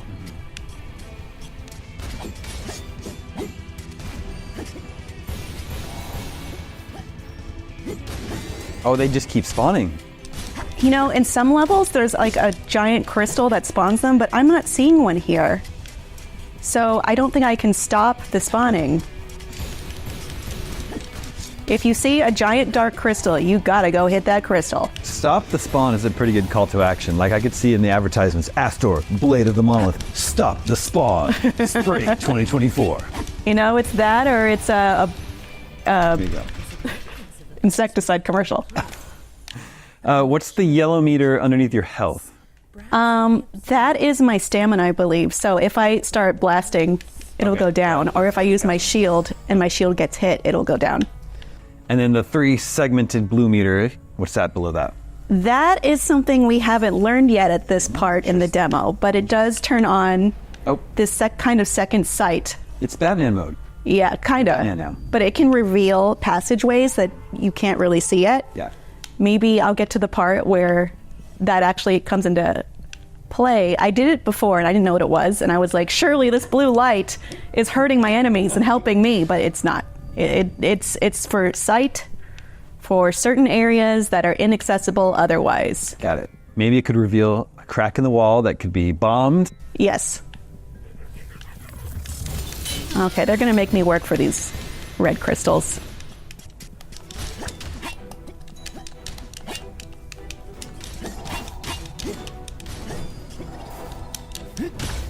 Okay. Oh, is that it? Here you go. What are the other abilities mapped to your D-pad? One of them is healing, which is pretty important. Yep. The top one is healing. Got it. The right is the magic sight. Got it. The bottom is my little wayfinder orb. Oh, cool. And the one on the right is not usable at this point in time. Okay, let's follow my orb trail, which is very helpful as someone who always needs to consult a map. Should be a requirement in video games, really. Yeah. They fly now? They fly now. They fly now! They fly now! They fly now! Light attack it up here. I guess I can fly now too. Oh no. Oh. I lost my combo! Combo breaker! I want to see a 30-hit combo. Again? Well, that's true, that's true. We haven't seen it yet. But I know that you can do it.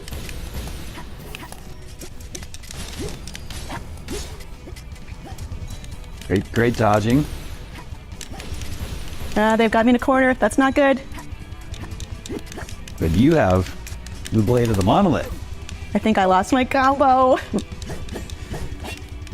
Look, it's fun, but it's also challenging. What? Again?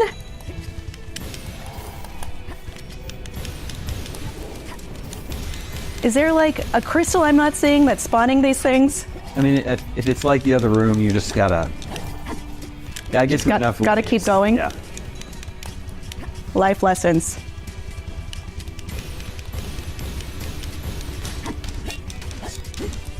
Let them get behind you. Don't let No, them I know. ambush you in. No. You could heal. You might want to do that. Sure. I was too distracted, and I'm just as bad as I was before healing. They're still coming. Still? Okay, I think these might be the last two. You. I've had enough of you. One more.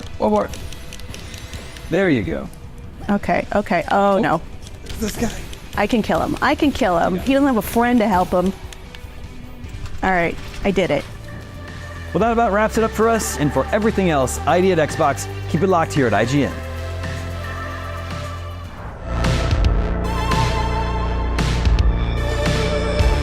It's not often that a puzzle game quite like Humanity comes along. With its minimal but expressive art direction, adorable ghostly Shiba Inu main character, and an endless library of user-generated content, it's no surprise why Humanity was one of IGN's highest reviewed games of 2023. Now that it's headed to Xbox and Game Pass, there's even more of a reason to check out The Puzzler, where you lead the fate of humanity in your... pause?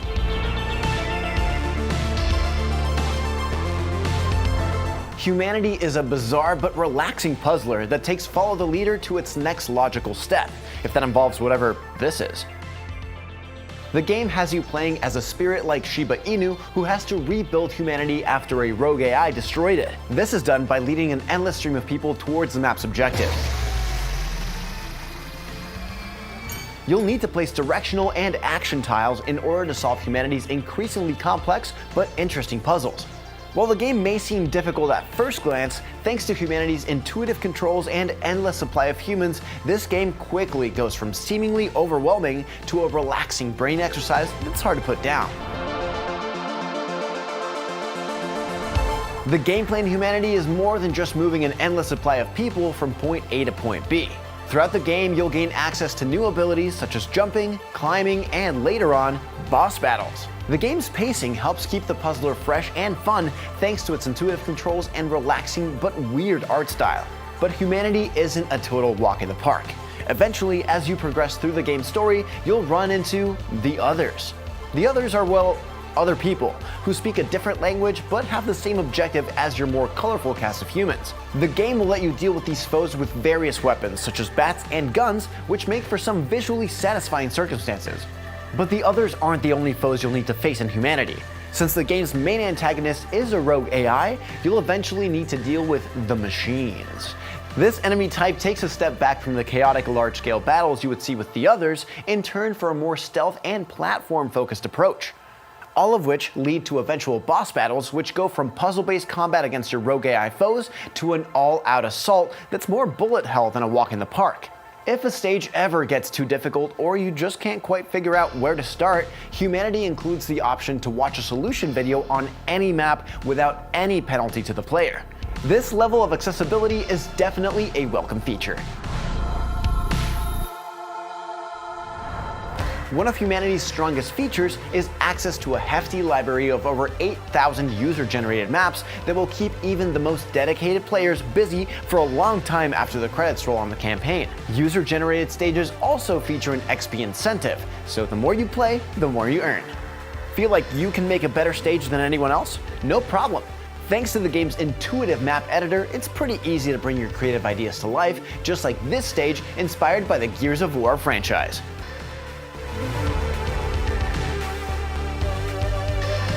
Like I said earlier, Humanity is one of those rare puzzle games that not only delivers on being a challenging puzzler, but also stays fresh and interesting throughout its nearly endless runtime. If you're looking for a puzzler that's a little different, but also has an emphasis on style, tight gameplay, and allows you to create and share your own puzzles, then Humanity is definitely worth checking out when it releases on May 30th on Xbox and Game Pass.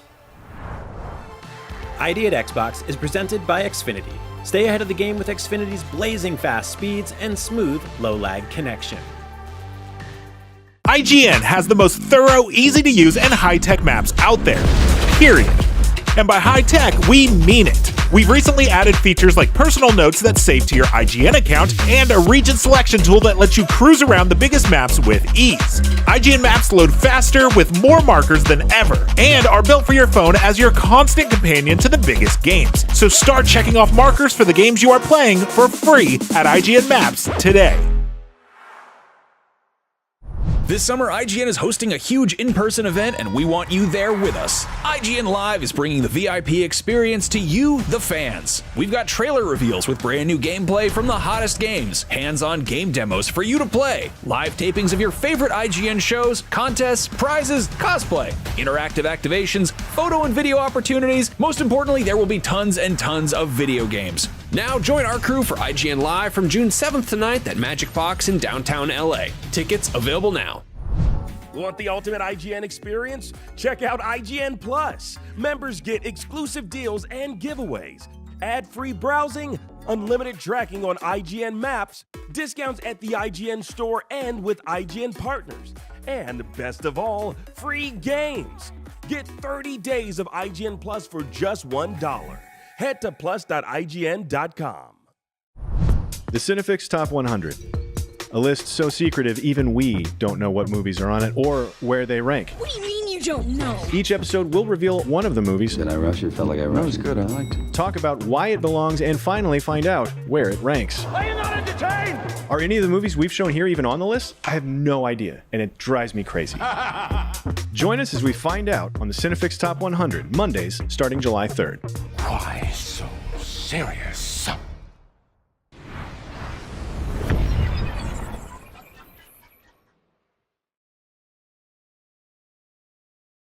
How's it going, everybody? Benjamin Watts here, and you're watching ID at Xbox right here on IGN. Now, independent games come in all shapes and forms, from bite-sized to super-sized. And right now, Alan and I are about to check out the snack and slash action RPG, Hangry. Let's get into it. Now, Alan, how far into the game? We're about 20 minutes into the game, and I love the term snack and slash because I feel like it's very, very topical for this game.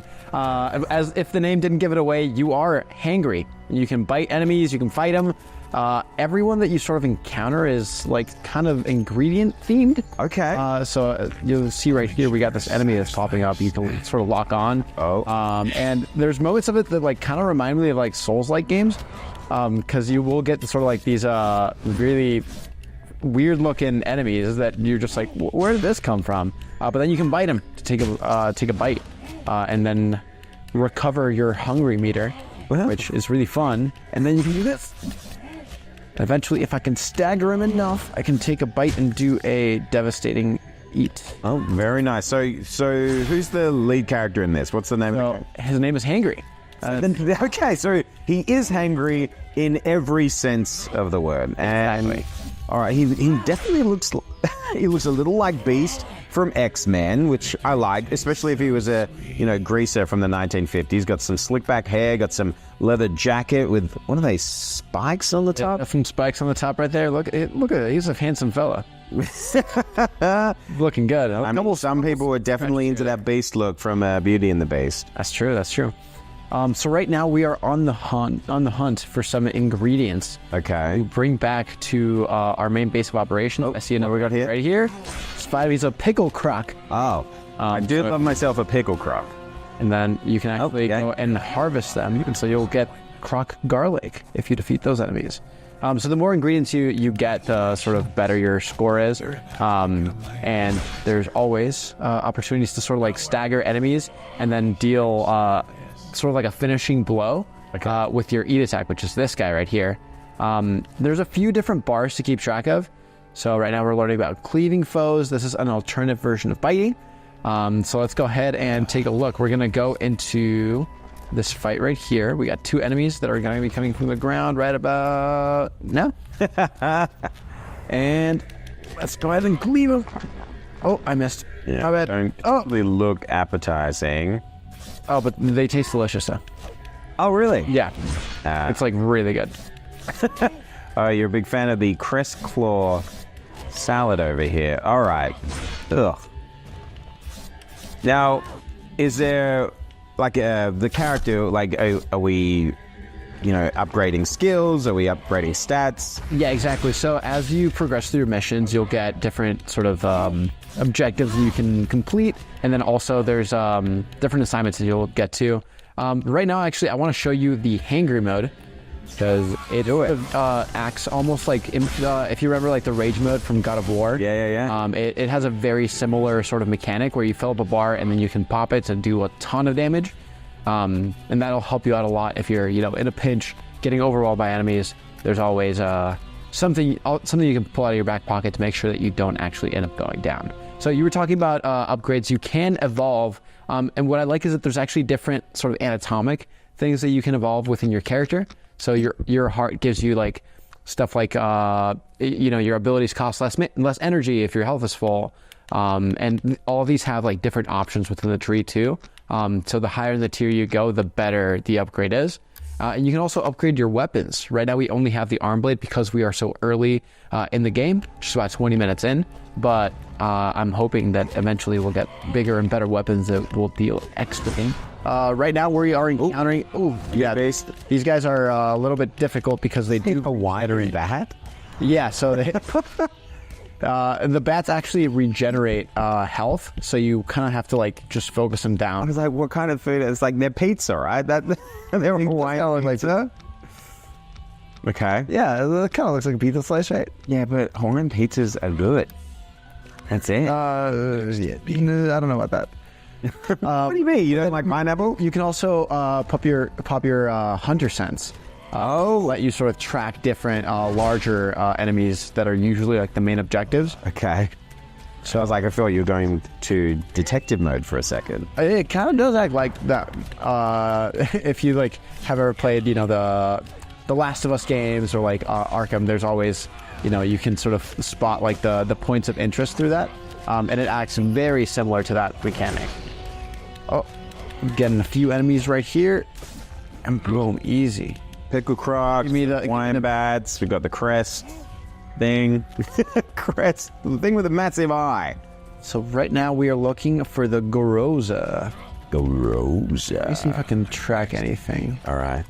Right now I'm not seeing too many identifiers, but usually it'll pop up as like a blue sphere with like little like particles coming out of it. So keep an eye out for that. If you do see it, let me know. Almost like we're in Dora the Explorer. Just be like, it's right there. But yeah. And I can see as you're moving through the level, it's like, it's giving you a footprint of where you've been as well. Exactly. So that does help you if you're not sure if you already came from an area or not, you can sort of track your footsteps. They don't last for a super long time, so you do kind of want to keep an eye out on where you're going. Mm-hmm. But it is a nice thing because you'll be able to tell like, oh, I kind of came from this direction already. Check that out. Oh, this is a new one. Here we go. This is the Goroza we were looking for, I believe. Oh, this is a tart bear. Tart bear. Never mind. I was wrong. Okay. On me. So this one actually has like increased defenses, so you kind of have to stagger it first in order to start dealing damage. I love just the design of these creatures. Like I'm trying to figure out, am I looking at some blueberries? It's like a pie. Kind of from the other side, it looked like it was like bananas with syrup on it. I don't know, man. It's got a bit of everything. A little bit of everything. Oh, you're so close. Come on. Come on. Get that tart bear. Oh, what's this power you've got? What's this electric? Yeah. Whoa. You see that tornado? Yeah. Pretty cool, right? Yeah, you got some good powers. I like the chomp effect. You actually see those teeth marks bite in. All right, this guy's taking no damage, so I'm going to run away. Yeah, obviously, Alan, it's always fun watching you play any game, but let's give this a shot. I want to do an IGN first. I would like us to attempt to play the game together using a single controller. Are you up for that? I don't know how it's going to go, but let's give it a shot. Well, knowing your skills, it can only get better. So here we go. All right, where are we headed? So we're heading up here. We got to find the Garoza and take it down. Oh, I don't want to hurt the bat. No, let's run away from that. Okay. Ow. Hey, what about I was on your side, and you just... Absolutely not. Oh, the pickle crocs. You're going on my burger, croc. Then you hit A, and you should be able to harvest it. Oh, yeah. Here we go. All right, so we're trying to find the Garoza. And that should be, I think, over on the right side. Now, is that... Oh, there's Abby over here. You want to go fight it? Okay. Yes, I do. Whereas it can run if you press it on the left stick. Where am I looking? Am I going... Which one? Yeah, you got the camera, so we should be going a little bit further right. Oh, I see. That's it right there. That's where... All right, and we're doing a clean kill? Oh, no. Yeah, fight it. Bam. I still make all my own, bam. Like this. Bam. Yeah, we got 2 out of 3 ingredients. Almost there. Nice. Now hit right trigger. Right trigger. Nope. Hit right trigger. Doing it. Am I doing it? I feel like I'm not doing it. Just keep stabbing it. Oh, just keep spamming it. Okay, can do. You got it. Take this, dude, tart bear. Now hit Y. Hit Y a bunch. Bam. See how that throws up the bar below? There you go. We're almost there. Now, kills complete. That's what I'm talking about, dude. Okay. So now, actually, I'm way better than I thought. We take a reward, and then we head over to the diner to deliver it to our boss. Oh no, it's a roll button. If you go right here, how's A? That'll call our nice little truck. You can look up to see it fly in. Fly in? Yeah. Where are we looking? We got a flying truck. See where the arrow's playing? Check it out. There's our ride. Hey, it's coming in. Is this a food truck? This is our little delivery truck. Yeah. Delivery truck. And check it out. It's got. Ooh. Oh, even the little ramp comes out. Do it. I'm ready. And we're roll. Go. Well, there we have it. If you're craving more, you can check out Hangry when it releases on Xbox soon. And for everything else ID at Xbox, keep it locked here at IGN. ID at Xbox is presented by Xfinity. Stay ahead of the game with Xfinity's blazing fast speeds and smooth, low-lag connection. This is Steve Downs, the voice of Master Chief, Sierra 117, and you're listening to Podcast Unlocked, the world's #1 Xbox podcast. Now, finish this fight. Master Chief, out. You've just watched IGN's ID at Xbox showcase made in partnership with Microsoft. Welcome to Podcast Unlocked, live episode here right after that showcase you just watched. I'm Ryan McCaffrey, joined this week by Stella Chung. Hi, Stella. Hey. And Taylor Lyles joining us as well. Hello, Taylor. Hi, thank you for having me on the show again, Ryan. Well, absolutely. Let's dive right into it because that was 40-ish minutes of many, many games. As I was watching that, I was going, wait, how many games are in this? This just keeps going in a good kind of way. So I really thought there were a lot of what I'll call just rising stars here, just games that we need to really start to keep our eye on and pay attention to. Let's start with our favorites, and then we'll go through from there because we've got plenty of time to dive in to everything here. This entire episode is dedicated to that entire ID at Xbox showcase that you just watched on IGN. So, Taylor, I'll start with you. What give me the first thing. It's a word association test. IGN, ID at Xbox Showcase, go. Lost Records, Bloom and Rage. Nice. That's mine too. That's a good pick. Stella, do you want to third that one? Or should we? Yeah, no, yours? honestly. Okay, good. Yeah, I thought that looked super cool. I mean, just immediately the camcorder footage, right? Like, I don't know, there's something about it that kind of just draws me to it. Maybe because, like, we grew up using camcorders and everything, and it looked really interesting too. Also, it's from Don't Nod, so I mean, what can't they do?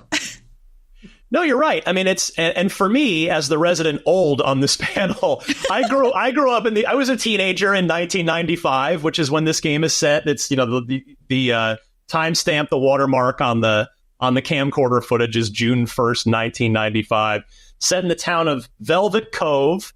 And as you mentioned, Stell, it's Don't Nod. It's the folks that brought us Life is Strange and a lot of other really good narrative adventures. And so, for me, it's 90s plus narrative adventure. Ryan McCaffrey is in. Like, you can just sign me up for this game right off the bat. It's saying it's out later this year, specifically just late 2024 for Xbox Series and Windows. So this looks like it might be an exclusive on the Xbox console side. But let's talk a little bit more about this one. Like, as we're watching the trailer again here on the playback, like, Taylor, what do you think what immediately sets this apart for you from Life is Strange and the other cool stuff that we've seen from this studio? I think that it is going back in the 90s. Also, funny enough, 1995 was the year I was born. So you're really trying to make me feel old. And it's working. When you were saying it, I was trying so hard not to laugh. I was like, 1995. I was born. I was like, April 1995. That is the month and year I was born. But just the fact that they are going back in time, setting this in the 90s, because all the other Life is Strange games, and even when they made Tell Me Why and Twin Mirror, they were all set kind of like that modern day or around that time, like when the game was developed. So setting this in a different time period, they have a lot more creativity that they can kind of leverage on versus just instead of just kind of pulling from whatever is happening at the time that they're developing it. I'm curious to see kind of what the music selection is going to be, because I feel every game that Don't Nod has made, especially the Life is Strange games that they've made, which is just 1 and 2, I thought that the soundtrack was just perfect. So I really hope that they pick some real bangers from just that year, or just that like decade starting with 1990 to 95, or like it looks like summer 95. It looks like these kids are about to go to high school. Yeah, so June. It's like, June last summer. 1st, so yeah. Yeah. So, but that's really what excites me, is just seeing what they do when they kind of go back in time versus just kind of pulling and doing things like that. And what's interesting about even like the Life is Strange games, and just any of their narrative driven games, is that they have themes that kind of focus and tie to that specific year that game is set in. So I don't know what they're going to pick for Lost Records, but I can't wait to kind of just dissect it when it comes out. So, Stella, are you going to now tell me that you weren't even born in 1995? Is that the next step of this? I was 2 years old, so... Okay, good. I'm glad you were with us in 1995. Yeah, so I was 2 years old. I am so curious about a lot of different aspects of this game, because I know that the Life is Strange games, the ones that have come out after, they've all kind of linked to the same universe. And it's really interesting because these kids have superpowers. There are some weird little like supernatural forces at work. So I'm really interested to see if this is going to tie into the whole Life is Strange universe, because that could be really cool. And I think that they have something really interesting going if they do. It's almost like a collection of little stories from different timelines in the universe. So I don't know. I'm super into that sort of aspect. Also, right here, when you see the camcorder kind of glitching over specific symbols, I'm like, I wonder if this is going to be like, what if it's some sort of like UFO discovery, or it's like some weird like supernatural discovery in some way. And I feel like mostly the kid at the end is joking about like, oh, if you find this, I'm dead, because kids are funny and like to make jokes like that. Yeah, but I'm like, okay, we all know that there's going to be something sinister and also heartbreaking, right? Because that's what Don't Nod's great at. So I'm trying to figure out what exactly it is, because it looks really great, and I mean, it looks picturesque so far. So what's the twist? What is it? I don't know. So I'm really excited to see this play out, and I wonder how they're going to do it. If they're going to do like episodic releases like they did before too. It didn't seem to indicate that from that end slate screen there. It just seems like it's going to be a whole complete package of content that ships at once. But yeah, you're totally right about this. You know, A, is it going to tie in? B, the supernatural side. Like, I had to just double check my memory because as we've learned on this episode, I'm old. But I had to double check my memory, and thankfully it held up. I was like, I think Blair Witch came out after 95, if in terms of maybe that end shot of her saying, you know, that, oh, she might die. Like, it could be like, oh, is it even referencing that? Like, no, it's not, because Blair Witch was 99. So that was not a thing when in June of 1995. But Taylor, I want to circle back to something you said, too. I thought you brought up a great point about Don't Nod's track record with soundtracks, and B, the fact that this is set in the 90s. Is it going to have licensed tracks? I have to imagine, my gut would say no, because this isn't like with no disrespect to Don't Nod, this isn't like a big AAA thing that's going to be licensing, like, you know, the Gin Blossoms or you know, Blink-182 or something, right? Like, do you feel like it's probably going to just be 90s theme stuff without actually being recognizable songs from the 90s? I could see them doing that, but I also have this gut feeling that they might just try to find like some of that more obscure older stuff that was from the 90s that wasn't as big as like the Blink-182s and stuff like that, because even when you look at the soundtracks for the other games that Don't Nod worked on, you know, even with like the first two Life is Strange games, the Life is Strange 1 and 2, because Before the Storm came out before 2. But point still stands. Like, you look at those soundtracks and you don't really see any, oh, I know who that artist is. Or if you do, it's like still a niche artist. It's not like something that a general consensus would know. So I think they're going to do a really good job with finding some of those more obscure artists to kind of supplement the track. But it wouldn't surprise me if they could find some artists that have very 90s passing tunes in their repertoire. So, but I could see it being a mix of both, but I really hope they just kind of stick to the bit and do pick like some of that very niche indie 90s music from that specific time period. Maybe even some like one-hit wonders to kind of go along with what you're talking about, like, right, stuff that where the artist would probably say yes because that was their one big song. They'd be like, sure, you want to give us some money to bring that song back into the public consciousness? Yeah, that sounds like a great plan. We're happy to sign on to that. We'll see, it's funny because, well, I remember seeing the initial announcement for this. I think it was at the Game Awards last year, and I remember when I went to rewatch the trailer after the show ended, I was like, this kind of gives me like Stranger Things vibes, and I kind of dig it. Yeah. It's go ahead, Stella, please. Oh, no, I was going to ask you a question, Ryan. What is it like to see this sort of resurgence of like 90s themed entertainment, right? Because I was a kid, so I remember very specific things of the 90s towards the end of it, but like, what? Because, you know, we see Stranger Things, right? I mean, we see this resurgence of like retro vibes and music, and so what is it like to see that kind of infiltrate the gaming space now too? I will be completely honest with you. It's awesome. It really is, because, you know, we've gone through this, right?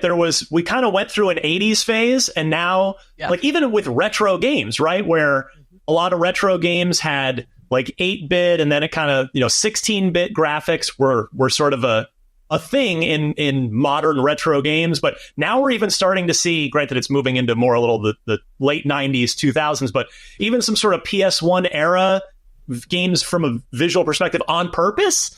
And so, there's a reason that nostalgia sells, because it makes you feel good. And so I do love seeing games set in the 90s. Like, it does make me happy. I'm not going to lie about that. Like, it's pretty cool. So yeah, I think Taylor's point about soundtrack, I'm going to be now extra curious about, you know, if it's actual 90s music, great. But if it's just sort of 90s inspired stuff, I'm still going to be curious to hear that as well. And, you know, the other thing I was thinking about with this trailer, now that we've watched it again a few times, is with the whole way it's set up, you know, 95. And I wonder if this is like their last summer before they all go off to college, because of the way the sort of the trailer was playing out. So we'll see. We'll see about this one. But I guess I shouldn't be surprised that this found its way to the top of all of our wish lists here. Look at the corduroy pants right there. That's very 90s. There won't be any cell phones in this game. I can promise you that, since it's set in 1995. What about those giant phones? Like, I just keep my Saved by the Bell. Yeah, Go full Saved by the Bell. Yeah, I mean, and although I'm back on the soundtrack for a quick second before we move on here, since it does seem to be revolving around this group of friends that skateboards, I do wonder if it will be more like early grunge stuff, either in, like Taylor was saying, actual licensed grunge stuff from the early to mid 90s, or just inspired by. But that would be my guess of where this game is going. And I've enjoyed some of the Life is Strange stuff. I haven't played all of them, but to me, these are, Don't Nod is kind of carrying the torch that Telltale left behind when they unfortunately went under, and maybe they're still going with, maybe Wolf Among Us 2 is still a thing. It's kind of hard to tell at this point, but this game is right up my alley, and I'm glad all of us this stood out. So, all right, that was our initial top pick, but we will be right back here on this live episode of Podcast Unlocked, reacting to the ID at Xbox showcase that you just watched. We've got so many more games to talk to you about right after this. The Cinefix Top 100. A list so secretive even we don't know what movies are on it or where they rank. What do you mean you don't know? Each episode will reveal one of the movies. Did I rush it? Felt like I rushed. That was good. I liked it. Talk about why it belongs, and finally find out where it ranks. Are you not entertained? Are any of the movies we've shown here even on the list? I have no idea, and it drives me crazy. Join us as we find out on the Cinefix Top 100, Mondays, starting July 3rd. Why so serious? IGN Playlist is the best way to track your game collection. Now you can even import your entire Steam library to Playlist, making it easier than ever to review games, show off your collection of the world, and finally chip away at that massive backlog you keep meaning to get to. IGN Playlist, check it out. Behind every game, movie, and TV show you love is a wild, crazy, and sometimes unbelievable story. No one is just black and white. From revealing the secrets behind your favorite franchises to solving a legendary video game mystery, I'm coming for you. IGN Inside Stories gives you a peek behind the curtain. If people come to the game now and see what's going on there, I think they'll be surprised. Join us as we dive into hyper-dedicated fan bases, worldwide phenomenons, and the most incredible untold tales in games and entertainment. I said, wait a minute, that doesn't sound so good. It was definitely not what I expected in the best way. Inside Stories, available now only on IGN. And I was like, holy shit, we're gonna do this. Want the ultimate IGN experience? Check out IGN Plus. Members get exclusive deals and giveaways, ad-free browsing, unlimited tracking on IGN Maps, discounts at the IGN store and with IGN partners, and best of all, free games. Get 30 days of IGN Plus for just $1. Head to plus.ign.com.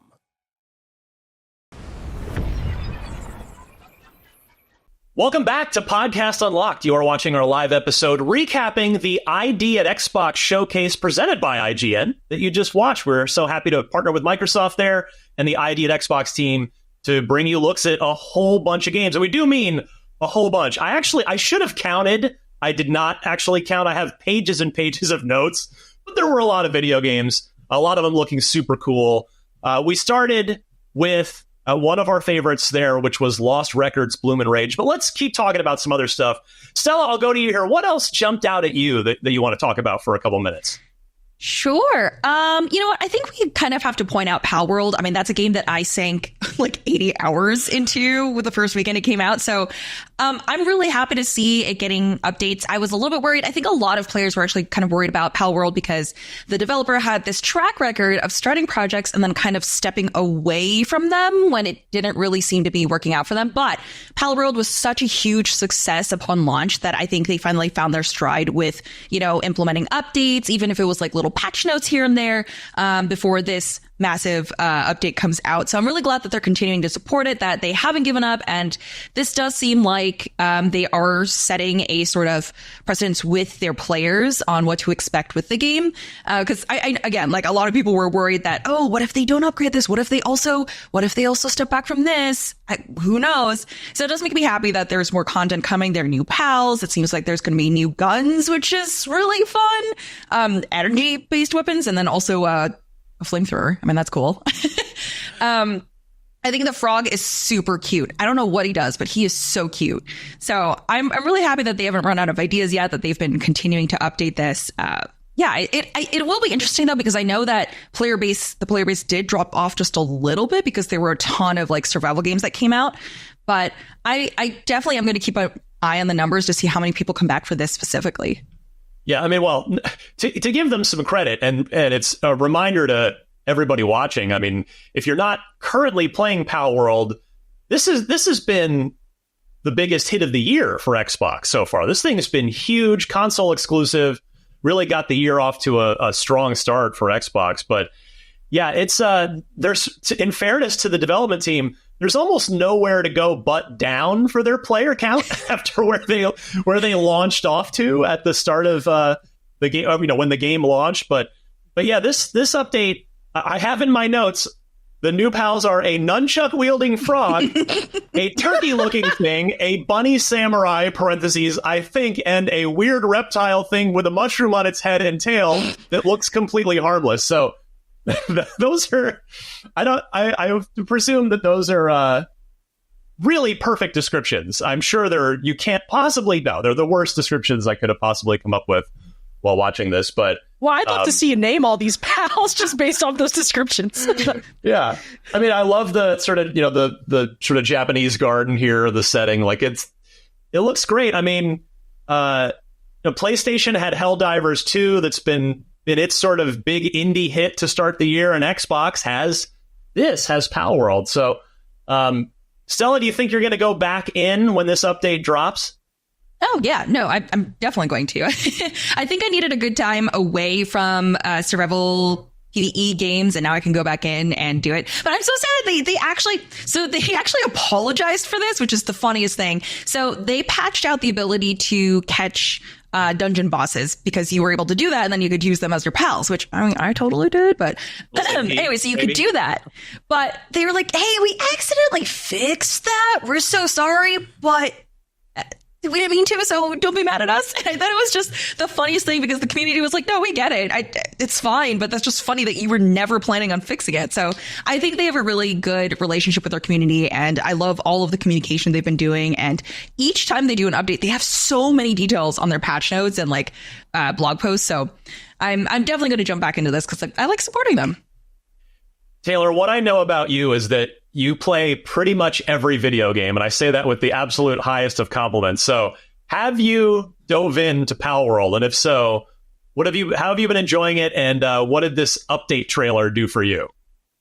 So the when I first played it, I was at a friend's house, and he was just vibing with it. He was showing me his base, and then I was like, okay, let me give this a whirl. And I was kind of enamored. I was like, wow, okay, this is so much more than just Pokemon with guns, because I know that was what it's nicknamed for the longest time. So, but I haven't had a chance to actually start my own file. But seeing this trailer today, I really want to play it now, especially because I really like the little mushroom pal. And so I want to wait for that and just get one, because he just walks around like a little goofy goober. And I want to build my own base, because I remember I had wrote a story, I think it was like a few months ago, someone built like an entire city for their base in Palworld, and I was like, wait, you can do this type of thing? And so I really can't wait to see what kind of building and crafting and stuff like that I could do with it, because the last time I kind of felt invested in building like a base really detailed was actually Fallout 4.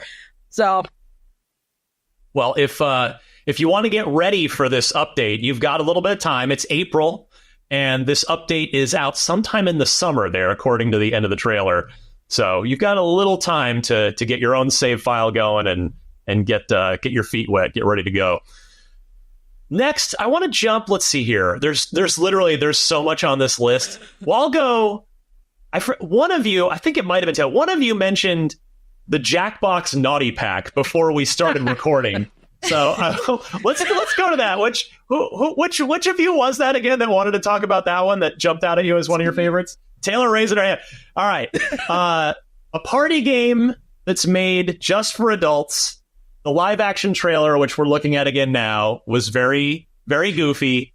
I thought it was very funny. So, Taylor, talk to us about the market need here for an adults only Jackbox Naughty Pack.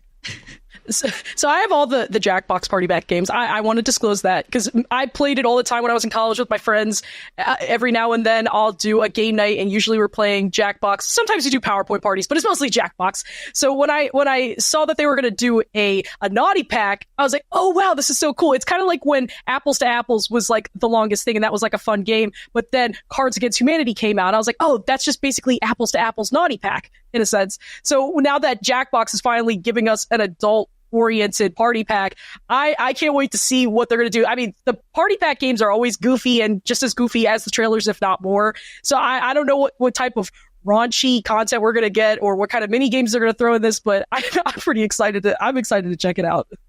Stella, are you going to bust this out with friends? 100%. 100%. I think they finally realized, they're like, you know what? We wanted this to be inclusive to everyone, but then like they realized most of the people that play these games are adults who are just really messed up. So I'm really glad they're leaning fully into this because I cannot tell you the amount of times I've done like community game nights and Jackbox has come out, right? Listen, even if you try real hard to suppress all the naughty things, people will find a way around them, all right? They do. So I'm really glad they're leaning into this. I think it's going to be really fun. I really enjoy Jackbox because it's really open to like anyone to play. It's so great. There's so many different games and they're also really cheap too. Like you can always get bundles for their games and it's such a fun party game. I'm really excited. I did not think I was going to see another Jackbox party game coming out. I'm legit. It was never, for some reason, it never crossed my mind that they could put out another one. So really happy they are. I think this will be hilarious. I think it'll be great. I'm looking forward to breaking it out at dinner parties and adult friend nights. But Wine Wednesdays. I do want to make it a request. If Microsoft is listening to this, watching this, can we get a return for Seen It, the movie trivia game that had the special buzzer controllers? That, no disrespect to Jackbox. It's earned its success, but watching this trailer did make me think about and miss Seen It. Back when I worked at Official Xbox Magazine, we always had a ton of fun with those games. I'll shout out to my friend Dan Amrick, who's a huge game show nerd. He loved those games. The fact there was an official like first party Xbox buzzer controller was just so good, and we need that back in our lives. So Microsoft. Could you imagine if somebody made a Seen It, but it was called Play It, and it was just video game trivia? Ooh. Yeah, let's do it. Hit me up, Phil. I got ideas. Let's do it. All right. Let's go next to. Actually, you know what? I'm going to say we've got another break coming up in 2 minutes. So I want to talk about 33 Immortals for that time before we have to throw to another quick break and take another pause.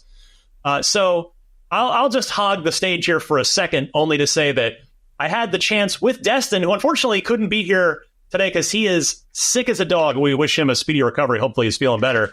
33 Immortals is a game that Destin and I got to play together with the developers after the Xbox showcase last year. So this has been in the works for a while, and it played great a year ago, or almost a year ago. And then they're still, they're putting the final polished touches on it. The closed beta is launching very soon, less than 1 month, May 24th, launching into Game Pass as well. And it is just a really compelling co-op game. Like you might think, 33, that can't possibly work. That's just got to be a chaotic mess. No, it actually works in my experience, where there are cool mechanics, which you see a lot of in the trailer too. My monitor's over here, so if I'm pointing over there, that's why. There are these co-op mechanics where it'll just give you these visual clues of, hey, one person's going to use their, I forget what it's actually called, but a super, like just everybody else stand over here to help out with this. And you see here the they're fighting Lucifer here, the boss that's showing off. And I just had, like, I came into this game thinking, all right, I'll sit down and play it. I don't know anything about it. We'll check it out. And I walked away really impressed by the way that it organically and very naturally encourages co-op play in this. So, Stella, when you watched this trailer, what were your thoughts on 33 Immortals? I thought it was just going to be chaos, so I'm a little disappointed it's not. But, you know, as someone who is a newfound enjoyer of Diablo-like games, I am all for trying this. I think it'd be really fun to see just how many people you can get into. Because, you know, listen, I don't know if I know 33 friends. It's like, how am I going to have like a whole lobby of friends, you know? So I'm very curious to see what the community is going to be like when this comes out. So I'm curious. I don't know if I'm going to be good at this game, but if you will have me, I will try my best to play support, because I love playing support in these kinds of games. Well, and the good part is it's going right into Game Pass. So if you need help with the upping that friend count, they'll have a built-in audience thanks to Game Pass. All right, we'll talk more 33 Immortals and so many other games here in just a second. We'll be right back with more on Podcast Unlocked here immediately following all of our reactions to the ID at Xbox Showcase presented by us, IGN. Grand Theft Auto 6. It's been a long and winding road leading to the biggest video game of all time, but it's still so far away. Trust. But don't worry, IGN has just the thing to pass the time until Rockstar turns us loose in Leonida, GTFM, a brand new original show all about GTA. Tune in for hard-hitting Grand Theft Auto 6 analysis. Who is Jason anyways? The internet's biggest and most out-there fan theories. I would make the argument that based on the universe, it's actually not Lucia. Interviews with the most infamous stars of past Grand Theft Auto games. Call me Franklin, all y'all want to say, or Mr. Clinton. And so much more. We are back. For everything GTA, it's GTFM. Only on IGN. Have you ever been stuck on the same quest for just way too long? IGN strategy guides and interactive maps are here to help. IGN guides are trusted by millions, easy to use, and of course, free. You can even track your progress with handy checklists if you go for 100%, just like we do. IGN has the very best, most complete, and accurate guides for The Legend of Zelda Tears of the Kingdom, Baldur's Gate 3, Cyberpunk 2077, Hogwarts Legacy, and so much more. Every guide is tested and verified for you by experts. Just search for IGN.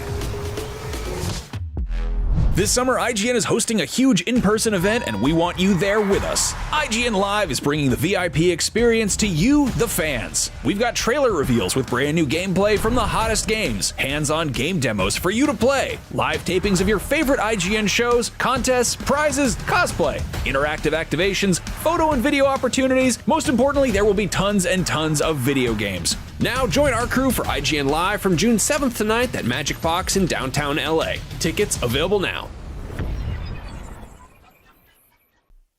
Welcome back to Podcast Unlocked. We are reacting to the ID at Xbox Showcase presented by IGN that you just watched along with us here. We're halfway into our reactions episode. We've covered a few different games that really jumped out to us the most so far. We just got done talking about 33 Immortals. So, you know what? I'm gonna throw to you next here, Taylor. I'm gonna give you dealer's choice. What game out of, like we were talking about earlier, is easily like at least 12.5 games, if not way more than that. Lots to choose from. What do you want to talk about next from this showcase? I want to talk about Stampede Racing Royale. Let's do it.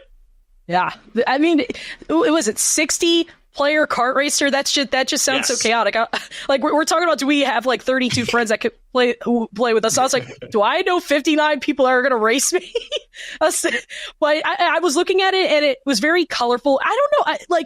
I know the first thing that comes to mind in terms of like art style and all that is Mario Kart, but I don't know why. When I was watching the stream, I kept thinking about Crash Nitro Kart for some reason, and I can't put my finger on why. I don't know if it was just like I don't know, but can somebody help me figure that out? But it's giving Mario Kart vibes. It's giving kind of like chaos that I remember from playing Crash Nitro Kart. I like the power-ups. They also kind of give me Mario Kart vibes, but it's just such a colorful kart racer. I don't know. We don't have a lot of like consistently good kart racers that aren't available, like that aren't just Mario Kart. I mean, I'm trying to like the last one I really enjoyed was the Sonic one. I can't remember the official name. I think it was like Team Sonic Racing, and that was like the last good one that I really enjoyed. That wasn't a Mario Kart game, so I'm excited to play this. I like that it's kind of like a battle royale. I'm not the biggest fan of the battle royale genre. I mean, I like Fortnite occasionally. I'll play PUBG every now and then, but race like a racing battle royale type. That sounds interesting to me, and just having that many players, like people just racing on the track at a time, like 60 players, that's a lot. Just imagine how much chaos you're going to cause just from those power-ups alone. I agree with you on like battle royale and racing. Actually, especially arcade racing like this seems like a really good fit. Honestly, I think that could work super well. And while I will say, while I definitely agree with you that it clearly gives off Mario Kart vibes from the gameplay, like there's power-ups, there's accelerator pads on the track and stuff like that. For me, the art style actually gave me like Funko Pop vibes. That's kind of that's kind of where I landed with it. I mean, it's not exactly that, obviously, but that's sort of what came to mind when I was thinking about this one. But I'm with you. Yeah, I think this could be a really fun, just like log on with a bunch of friends, however many, whether it's 59 friends or 5 friends, and you're just out there. Maybe you work together in a little secret club to just take out everybody else before you then turn on each other. But yeah, you're absolutely right about Xbox not having necessarily a ton of great kart racers like this. So yeah, this is a good pick. Stella, what were your thoughts on Stampede Racing Royale? Yeah, I'm not usually into racing games, even if it's something cute like this. I'm terrible at Mario Kart, so anytime there's a party, I heavily avoid it.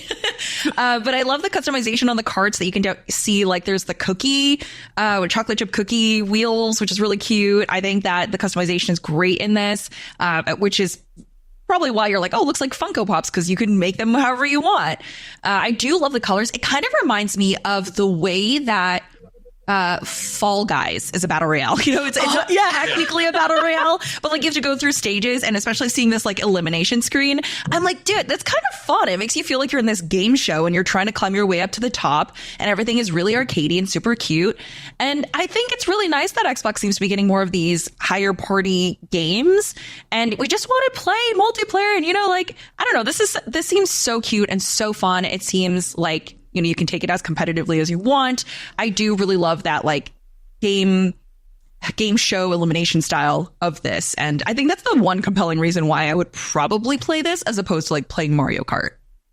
I mean, look, if we can't get Crash Nitro Kart on Game Pass, I would love to have Stampede Racing Royale on here. And the more we keep watching this trailer, the more I'm like, yes, I'm getting that Fall Guys-y vibe too, which I gotta go back and play Fall Guys. Thanks, Stella. I'm gonna go back and play that. Yeah, it's so fun. Game. Yeah.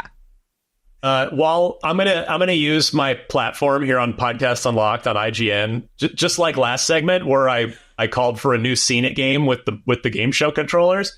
If Microsoft is now welcoming, if it wants more battle royale type larger multiplayer games, there is the original Xbox battle royale game that everyone wants to see again, which is 1 versus 100, right? The original battle royale. If you think about it, which I never did until just now, I was like, well, wait a second, you're narrowing down to 1. Yeah. So anyway, Phil Spencer, buddy, pal, friend, guy, 1 versus 100, we need it. But in the meantime, this looked really good. Stampede looks super fun.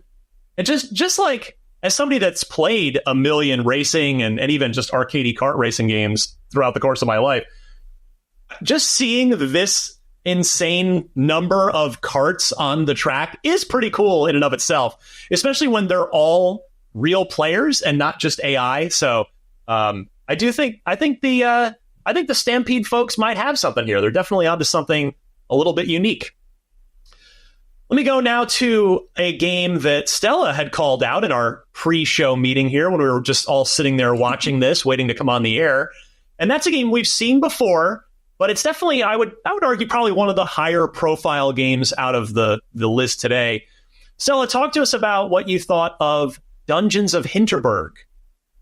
Yeah, I'm really glad we got to see more of it because the last time I saw it was at Gamescom last year. And that's actually where I did the dev interview, which was really cool. And that was actually the first time that I've heard of this game, right? And I looked at it, immediately, the art style is what stood out to me. I thought it was gorgeous. So it's really interesting. I actually talked to them specifically about this. So the story beat is that we're following this law student who is just incredibly burned out. So you know what she does to try to get a sense of peace back? She decides to go and hunt and become a monster hunter in the dungeons. So I loved that idea so much because I was like, I mean, come on, we've all experienced burnout. We've all wished that we could do something else as a career every so often. But this is like the extreme end of that. And the fact that it's also like a puzzle thing for each of these dungeons and the art style is so cute. I am so excited for this. And I love being able to see actual gameplay for inside the dungeon, some of the puzzles that you might come across.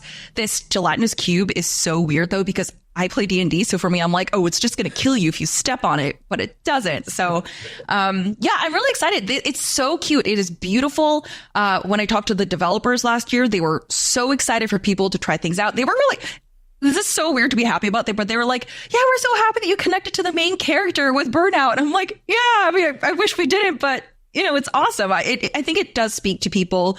I think we've all probably been curious about, well, you know, I wish I didn't have to work 9 to 5 to earn my food and stuff. What if I could just go hunt it, you know? So I think that feeds that feeling for me. And yeah, I'm really glad we're getting more of a look at what exactly gameplay looks like. Taylor, your thoughts on Dungeons of Hinterberg, which is dropping onto Game Pass, so no excuse. Everybody can go try it out on July 18th. So the first thing that really just came to mind was it looks like a comic book. I love the art style. I love how vibrant and colorful it is. You know, I really like, you know, I feel like we're getting a lot of like photorealistic games, which there's nothing wrong with that. I will play those games till I die. But every now and then it's good to have something that has, you know, an art style that feels kind of comic booky or does like a cell shaded graphic like Bomb Rush Cyberpunk. So it was really great to see kind of like more of just like all the different like seasons and different environments that you'll get to venture off into. I like that we saw more gameplay. I like the main character's design, and I like how it kind of just is like a stark contrast to like all these monsters that she's fighting, but also isn't. It's so weird how it looks the same, but also doesn't. But I think they got something good on their hands here, and I hope that everybody who has Game Pass, like me, will go out here and try it, because I think this looks like a really chill game, but also like very like, oh yeah, this is going to have me on the edge of my seat trying to kill this monster for the 30 billionth time. Well, it's funny you mentioned chill, because what we only get a little bit of in this trailer that when we had it up there a minute ago, but I also got to see this game right after Showcase last year, so last June, and we got to see a nice chunk of the town portion when you accept the missions, when you're just like wandering around the town and you go into the pub, the tavern. There's a little bit of it here with some dialogue options, and like the way that and the actual dungeon crawling part of the game, I thought they really complemented each other really well from the demo that I had gotten. And now again, seeing it almost a year later, and so this is another one that's just seemingly gotten a ton of polish, because it looked great last June, and now here we are in April, and it's still not out for another 2 months until July, and it's just looking great. So yeah, this just has a very unique vibe. You know, certainly the art style is a part of that. I think you're both spot on with the sort of comic book comparison with the, you know, kind of the pencil or pen, the ink outlines on everything, which is pretty cool. So yeah, there's a little bit more of the dungeon bits, or excuse me, of the town bits. But yeah, this looks great. And you know, we complain, and I use complain in air quotes because really there's never a shortage of video games to play, but we sometimes complain about the lack of cool new games in the summertime. One of the takeaways for me from this entire showcase, of which Dungeons of Hinterberg is a good example, is there's going to be a lot of fun stuff out this summer on Xbox. So there will be no shortage of cool stuff to play, even in the summertime, which is, you know, normally a time maybe the AAA like mega blockbuster games aren't necessarily going to be shipping in the month of July, when a lot of people are on vacation, on holiday, what have you. But yeah, I just thought this honestly, this might be maybe the last time we see Dungeons of Hinterberg. Maybe it'll make a quick appearance in the June Xbox showcase, since it'll be shipping like a month later at that point. But we've kind of, I think I've definitely seen enough to say I'm super excited to play this game in just a couple months' time. And yeah, it was definitely one of the standouts today at this ID at Xbox showcase, which we are still reacting to. There's still plenty more video games to talk about. So we're going to take one more break here, and we'll come back with more reactions, analysis, and just good old-fashioned video game chatter about the ID at Xbox showcase. Stay with us. We'll be right back. IGN has the most thorough, easy-to-use, and high-tech maps out there. Period. And by high-tech, we mean it. We've recently added features like personal notes that save to your IGN account and a region selection tool that lets you cruise around the biggest maps with ease. IGN maps load faster with more markers than ever and are built for your phone as your constant companion to the biggest games. So start checking off markers for the games you are playing for free at IGN Maps today. This summer, IGN is hosting a huge in-person event, and we want you there with us. IGN Live is bringing the VIP experience to you, the fans. We've got trailer reveals with brand new gameplay from the hottest games, hands-on game demos for you to play, live tapings of your favorite IGN shows, contests, prizes, cosplay, interactive activations, photo and video opportunities. Most importantly, there will be tons and tons of video games. Now join our crew for IGN Live from June 7th to 9th at Magic Box in downtown LA. Tickets available now. Want the ultimate IGN experience? Check out IGN Plus. Members get exclusive deals and giveaways, ad-free browsing, unlimited tracking on IGN Maps, discounts at the IGN store and with IGN partners, and best of all, free games. Get 30 days of IGN Plus for just $1. Head to plus.ign.com. The Cinefix Top 100. A list so secretive even we don't know what movies are on it or where they rank. What do you mean you don't know? Each episode will reveal one of the movies. Did I rush it? Felt like I rushed. That was good. I liked it. Talk about why it belongs and finally find out where it ranks. Are you not entertained? Are any of the movies we've shown here even on the list? I have no idea, and it drives me crazy. Join us as we find out on the Cinefix Top 100, Mondays, starting July 3rd. Why so serious?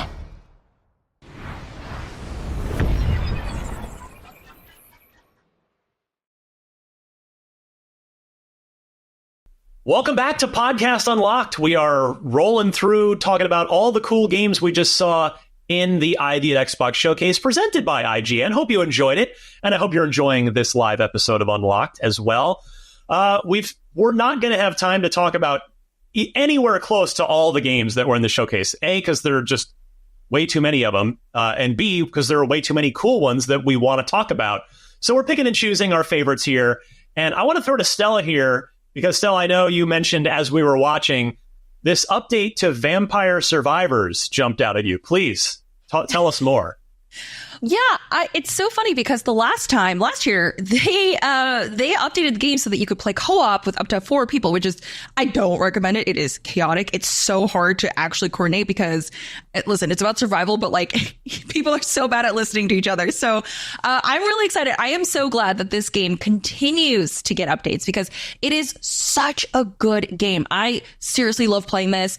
It's even on your phone if you want to play, and it plays really well there too. I am so excited because here's the thing. Once you start playing this game, you can't stop, and you just want more. You want more challenges to unlock. You want more characters to unlock. You want more weapons and more upgrades because if you play and you get addicted to it, as anyone should, you'll find that you will probably get up to all those challenges, unlock all the abilities and power-ups pretty quickly. So I love that they are constantly updating this.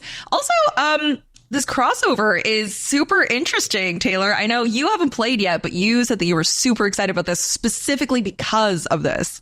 Yes. I when I saw the Contra deal, I was like, what? I was like, huh? I was like, I mean, that's a choice, but I'm not bad about it. I really enjoy kind of like run and gun shooters, so Metal Slug and especially Contra. I think the last one I played that I really enjoyed was Blazing Chrome that came out a few years ago. So when I saw Vampire Survivors is going to get this Contra DLC, just watching it in action, I was like, oh, I'm hooked. I was like, man, this is the thing that's going to get me to play Vampire Survivors. Okay, I'm not bad about it. I'll play it. I've been meaning to try it anyways. So this was like the thing that was going to push me off the cliff. shout out to Konami for doing some fun, smart, and dare we say maybe even a little risky. Like not that the games are bad; they're partnering with good games, but it's always a little risky to cross over one of your 35-year franchises with anything else. But they also have the Castlevania crossover with Dead Cells, right? So there's just, it's cool to see this Contra crossover. Like they did the classic thing. First of all, the trailer was a clearly like tongue-in-cheek, jokey trailer. They called it a quadruple A update. They called out the train action, the train gameplay, and then you think that, oh, okay, well that's it, that's the update, and then the trailer in fact isn't over, and it goes into the animated stuff with the Operation Guns Contra DLC. It's out May 9th, so which will also feature Brad Fang from Contra Hardcore, and I confess I have not played Vampire Survivors yet, so apparently, Stella, I'm waiting to be addicted as soon as I do play it. Yes, it's okay. So here's the thing. I know it's only $5, which is crazy, and it's so good. I highly recommend it. Ryan, I think you would love this. I wasn't even into these types of games because I always thought I'd be overwhelmed by the amount of different builds you can do, but I realized that's kind of the best part of this controlled chaos, right? So you're getting all these different types of maps. I think this is a really good time for you to jump in when this comes out, because I think maybe you'll feel a little bit more familiar with like the run and gun thing like Taylor. I am so excited to see how that's going to work, because my favorite guy, there's even a dog who poops flowers and stuff in this game as an attack, which is great. So it's just, I love that it fully embraces the chaos. And I'm so shocked that you haven't played this. This is totally something up your alley. Well, since you are, I would say you are probably the most just technically skilled video game player at IGN. So you said don't play it in 4-player because it's chaos, but if you and I play it 2-player co-op, will that work? Yes, do it that way? Yes, I do. I will absolutely do that. You can carry me. Yeah, yes, but then also only if we can get the entire panel with Destin whenever he's feeling better and Taylor in to play Jackbox party games. Oh. I'm down. Yeah, Easy, right. Let's do it. Yeah, exactly. Easy yes to that. Yeah, that's a deal right there. Let's see. So we've got a few more minutes. I'm just wanted to go through. I want to call out just a few things, and if either one of you has thoughts, just throw them out.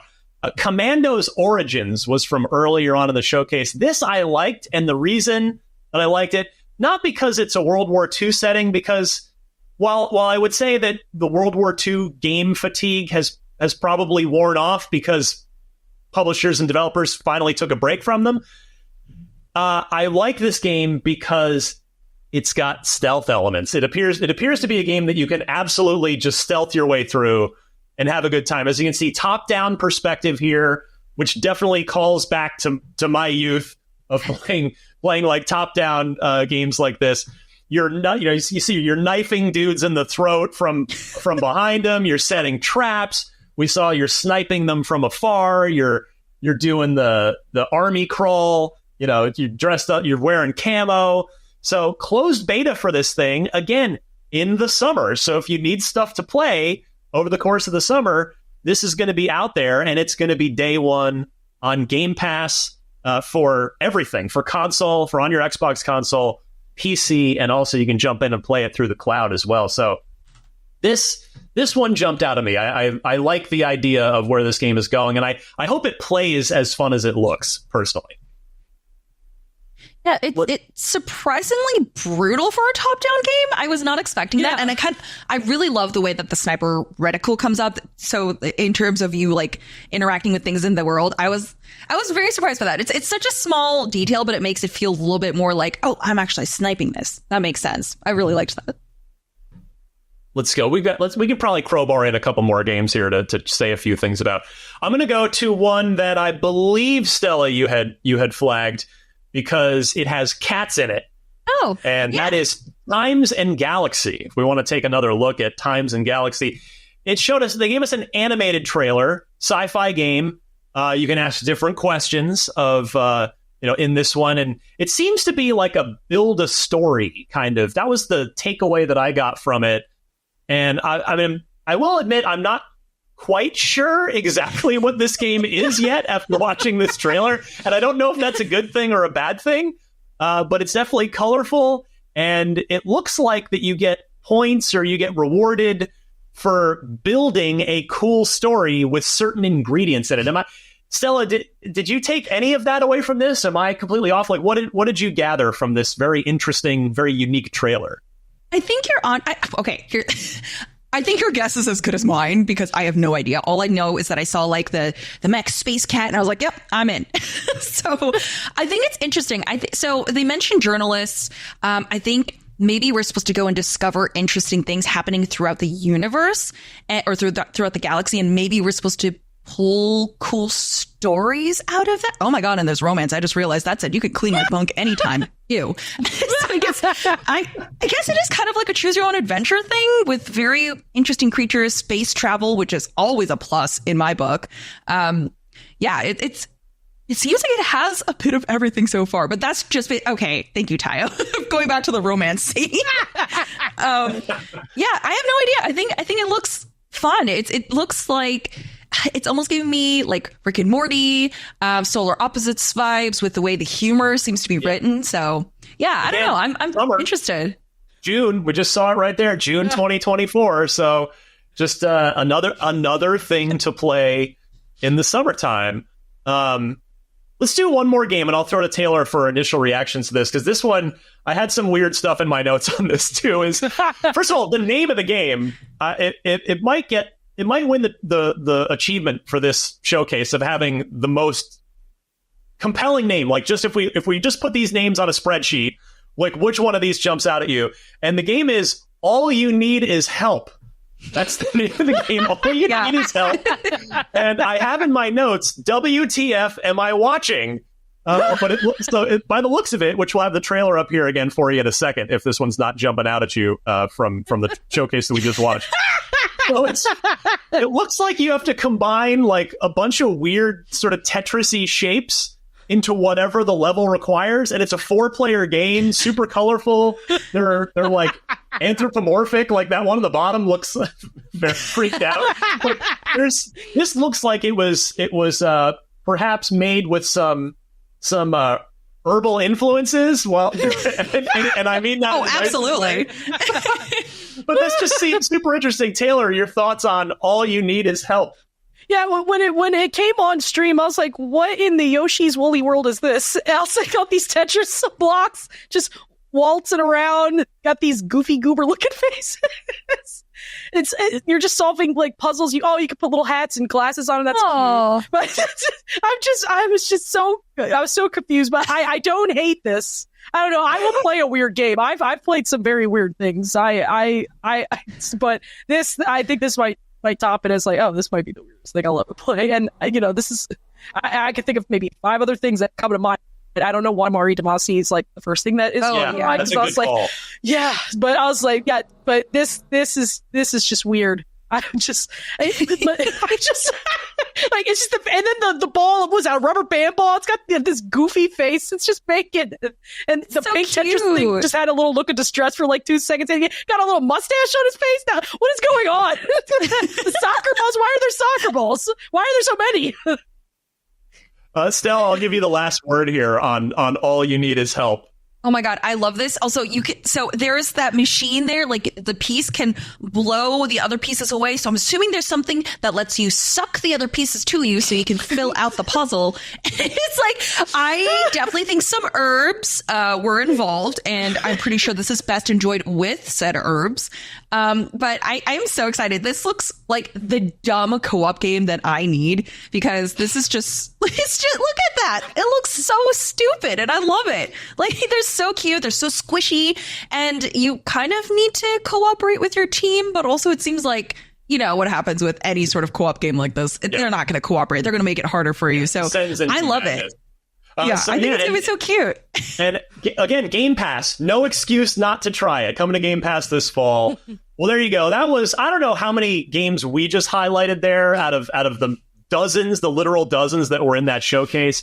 But those were our favorites.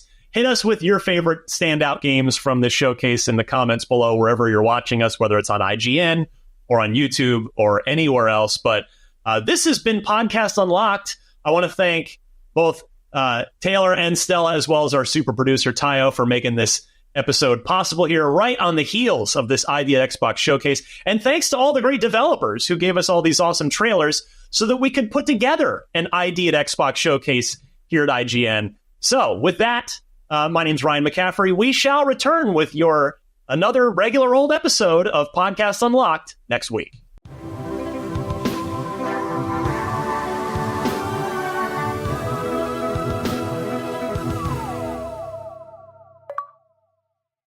The Cinefix Top 100. A list so secretive even we don't know what movies are on it or where they rank. What do you mean you don't know? Each episode will reveal one of the movies. Did I rush it? Felt like I rushed it. That was good. I liked it. Talk about why it belongs and finally find out where it ranks. Are you not entertained? Are any of the movies we've shown here even on the list? I have no idea, and it drives me crazy. Join us as we find out on the Cinefix Top 100, Mondays starting July 3rd. Why so serious? IGN Playlist is the best way to track your game collection. Now you can even import your entire Steam library to Playlist, making it easier than ever to review games, show off your collection of the world, and finally chip away at that massive backlog you keep meaning to get to. IGN Playlist, check it out. Behind every game, movie, and TV show you love is a wild, crazy, and sometimes unbelievable story. No one is just black and white. From revealing the secrets behind your favorite franchises to solving a legendary video game mystery, I'm coming for you. IGN Inside Stories gives you a peek behind the curtain. If people come to the game now and see what's going on there, I think they'll be surprised. Join us as we dive into hyper-dedicated fanbases, worldwide phenomenons, and the most incredible untold tales in games and entertainment. I said, wait a minute, that doesn't sound so good. It was definitely not what I expected in the best way. Inside Stories, available now only on IGN. And I was like, holy shit, we're gonna do this. Want the ultimate IGN experience? Check out IGN Plus. Members get exclusive deals and giveaways, ad-free browsing, unlimited tracking on IGN maps, discounts at the IGN store and with IGN partners, and best of all, free games. Get 30 days of IGN Plus for just $1. Head to plus.ign.com.